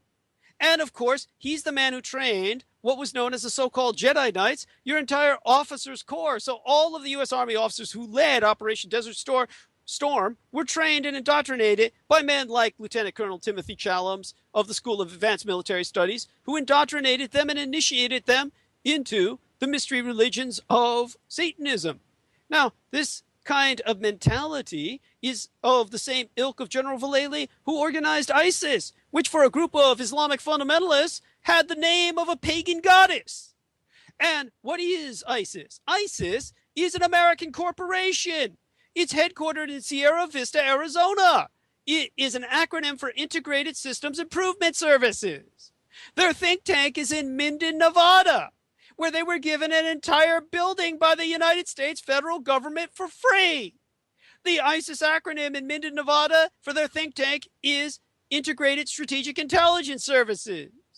Now, Integrated Systems Improvement Services are the mercenaries who guard Geico executives going down into Mexico. They've had that contract for years. Geico, that's an acronym for Government Insurance Corporation. That's the insurance company which insures all your military. Now, these same people organized on the ground what is known in the Arabic as Al-Dulayt al-Islamiyya wa fil Hithe al-Iraq wa Sham, or the Islamic state of Iraq and Syria. And that's all the same people. They're bought and they're traded in terms of shares on the stock market. One of the major shareholders is, of course, the governor of Arizona, John McCain, the man who ran for president. So he has admitted, you can look this up, don't take my word for it. Look up John McCain and his connections to ISIS. John McCain admitted he's got everyday contact with ISIS, America's proxy army, NATO's B team, all these morally retarded teenagers that they've given machine guns and told to go kill people. So of course, if they're coming into Europe, they're going to start shit. So, obviously, this is Satan's own. So what do you say if you're in Europe? What should United Germany do? The answer is simple. What is the source of the problem? The source of the problem is the United States. It's sponsoring ISIS. It's a corporation headquartered in the United States in Sierra Vista, Arizona, right outside Fort Huachuca. Now, what do? Your enemy is the United States. If you're Europe, here's your solution. Your root of the problem is the United States. The enemy army is headquartered in the United States. To protect Europe, declare war on the United States. Institute regime change. Invade the United States and introduce a different form of government. Deconstruct its military completely, because that's their form of government. That's what Europe should do. That's my answer to that. That is the answer. If you're Europe, if you were running Europe, if you're United Germany, Chancellor Schmidt, or whatever her name is, the only trained scientist to ever run a nation state since Japan's Emperor Hirohito, who was a trained marine biologist. Now, I understand that perhaps the Iron Lady who ran England was also a scientist. There was a scientist who ran Poland for a short time before he was assassinated. He almost doesn't count. He was in charge for about 24 hours. But other than that, it was only Britain and Germany. And, of course, we've got Japan that have had scientists who have ruled their nations. Germany is one of them, and what she should do is she should declare war on the United States and institute regime change. Send in a force to invade Washington, D.C., deconstruct the United States military, get its demobilization going. That's the only way to prevent this from overwhelming Europe. That really should be done in the name of the Schutzstaffel as the defenders of the European continent and the separate but equal nations. That was the tradition of the Waffen-SS and its deployment and its organization. That is what needs to be done. So there you have it. That should end this for tonight. Give everybody enough to think about as food for thought. That certainly is a ton of information, Douglas. If you would, give our listeners a way to contact you. Sure, certainly. I do want people to contact me through Facebook. My Facebook community fan page is facebook.com/Douglas Dwayne Dietrich. Douglas spelled with one S. Dwayne, my middle name, is spelled D-U-A-N-E. My surname is spelled, just put the words diet and rich together, D-I-E-T-R-I-C-H. Make certain that facebook.com, Douglas Dwayne Dietrich, that you put a like on that page so I don't have to continue to pay to maintain it and its continuity. You can friend me personally on Facebook through facebook.com/Douglas D. Dietrich at my Facebook friends page, and look up my Executrix producer, Laura Lee Solomon, and contact her. Her Skype ID is Laura Lee Solomon, her full name, LauraLeeSolomon. And Laura Lee Solomon, you can Skype friend her either prior to a transmission when we're going on air for the Saturday Night Firing Lines, then Skype in during the Saturday Night Firing Lines. We'll bring you in on air. You can ask me any question you want, including how to contact me or reach my Executrix producer, etc. And also, you can contact her via Skype, leave her a message in the Skype text box, and tell her that you want to contact myself or purchase DVDs. We're making them ourselves now and just burning them off individually per each order. And, of course, anybody can contact her, Laura Lee Solomon, by looking her up on Facebook, amongst my friends list on the Facebook timeline, etc. There's ways that you can find me when you put your mind to it, and I certainly appreciate people looking me up. So probably the most efficient way is through that Skype. And my Executrix producer, Laura Lee Solomon. That's probably the safest and most effective and fastest way. So I want to thank Mr. Rex Bear for giving me the opportunity to bring that up with people. One of these days, maybe our next interview, we can go into a bit about why my website is down, what was going on with my former manageress, who I'm now separated with, and certainly have terminated her in terms of any semi-professional affiliation that we had. So that had to be done in terms of my own ongoing struggles with the United States government as a whistleblower. And of course, we have a situation that I always have to be very careful of whom I affiliate with. I was certainly, I'll contextualize how that came about in terms of semi-professional affiliation with herself the next time that Mr. Rex Bear and I speak, and hopefully we'll speak semi-regularly as the future progresses. I wish him all the best with the LEAK project.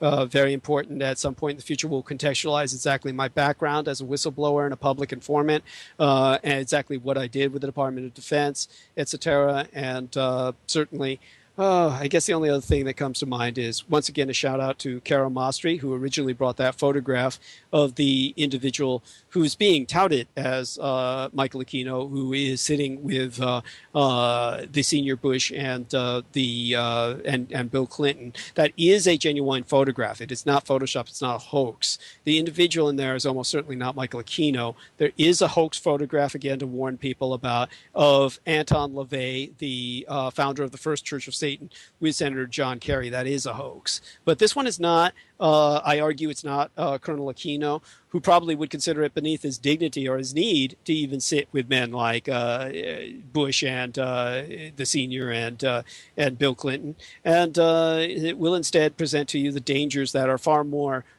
immediate that I have. And also, as I said, Kara Mastri relayed that photograph to me.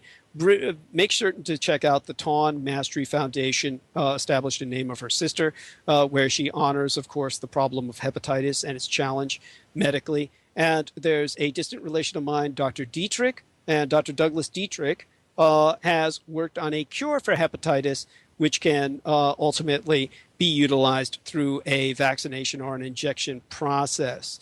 Now, of course, vaccinations have their own controversy. I've described already their effectiveness in times before the onset of our pharmaceutical industry and its manipulation of vaccinations. So if Dr. Douglas Dietrich can somehow prevent it from being tainted by the pharmaceutical industry, industrial complex, the medical industrial complex is big pharma, then perhaps Douglas Dietrich with his cure for hepatitis can have an enormous impact on our immediate future with this terrible disease. So, thank you very much for your allowing me to talk about my distant friends and relations and all the rest of this, Mr. Rex Bear, and I hope that yours are doing well. Absolutely. Thank you very much. This has been 3 hours of incredible information. I really appreciate you coming out here with us and look forward to speaking with you again sometime. Look forward to it. My best to you and yours. A very special thank you to our guest tonight. For all of you that had the opportunity to be here with us, if you enjoyed the show, follow us on YouTube, youtube.com/clandestine Timelord, for the most recent interviews, videos, and podcasts. Or you can check us out on the World Wide Web, www.leakproject.com. Would you like to be a guest on our show? Do you have information that the world needs to see and hear? Send us an email. guestbookings@leakproject.com. Thank you, everybody. This is Rex Bear with Leak Project. Stay safe and be the change you want to see. Good night.